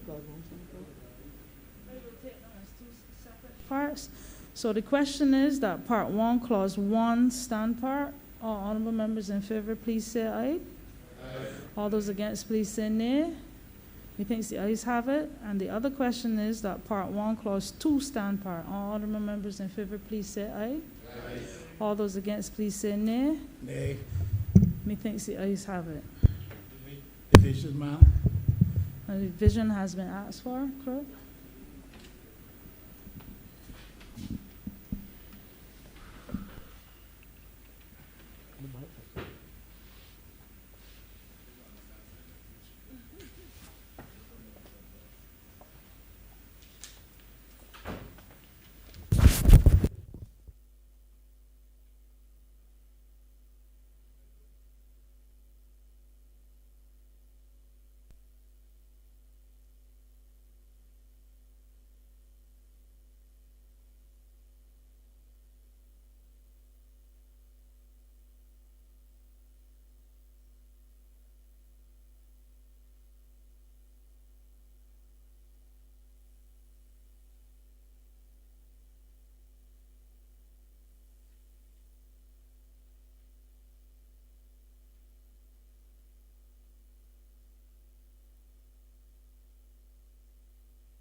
Yes, asked for division.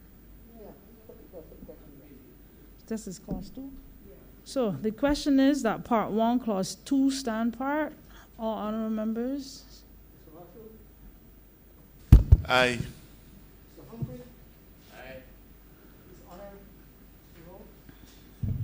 Aye. Aye. Bishop Adley, No.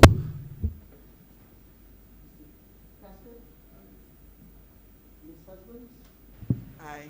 Mr. Ware, Aye. Mr. Phillips, Aye. Sean, Mr. Jordan, Mr. King. Aye. 11 to 1. Mr. Evans, Poppet, Mr. Greenacre, and Mr. Thorne. Mr. Thorne, your vote? Mr. Thorne? Yes.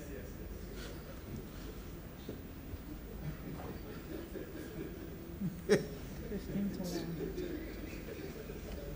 Madam Chair?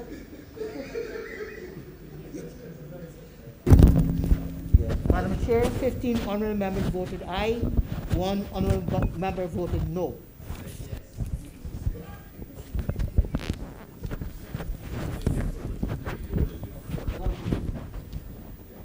So, methinks the ayes have it.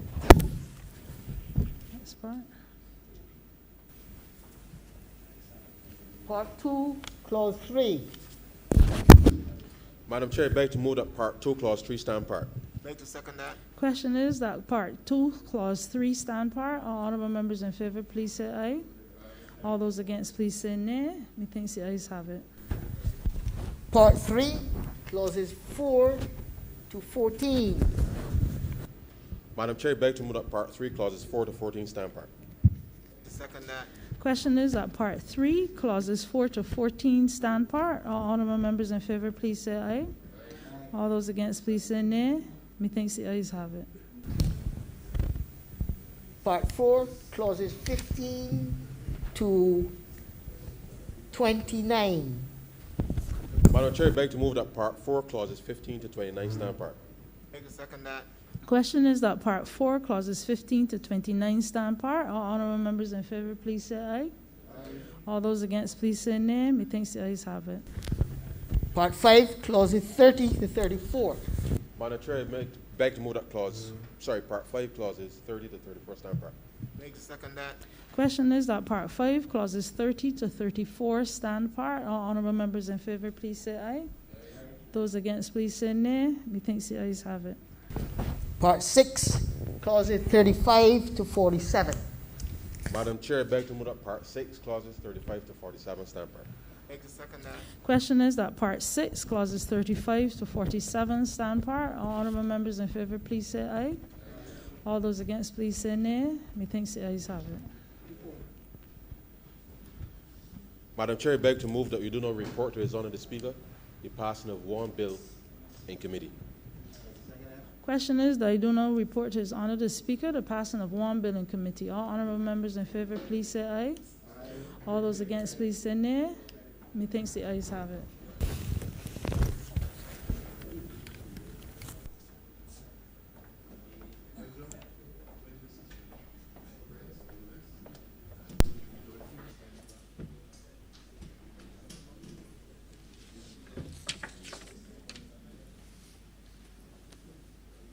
The chairman of committees has reported the passing of one bill in committee. Honorable for Christchurch East Central. Mr. Speaker, I beg to move that this bill be read a third time. Make a second that. The question is that the bill be read a third time. All those honorable members in favor, please say aye. Those against, please say no. Me think the ayes have it. Honorable for Christchurch East Central. Mr. Speaker, I beg to move that this act be no passed. This bill be no passed and cited as a Fair Credit Reporting Act 2021. Make a second that. The question is that this bill be passed and so cited. All those honorable members in favor, please say aye. Those against, please say no. Me think the ayes have it. This bill is passed and so cited.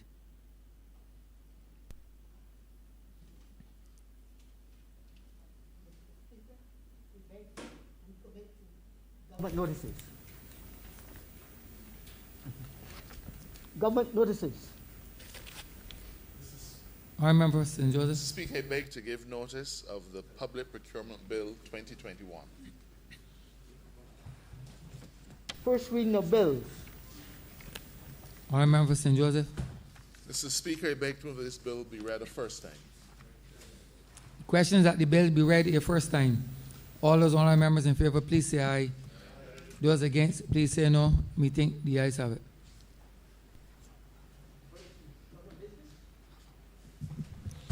Mr. Speaker, I beg to move that the House suspend its proceedings until 6:35. The question is that this honorable chairman be suspended until 6:35 p.m. All those honorable members in favor, please say aye. Those against, please say no. We think the ayes have it. This honorable chairman stands suspended until 6:30 p.m.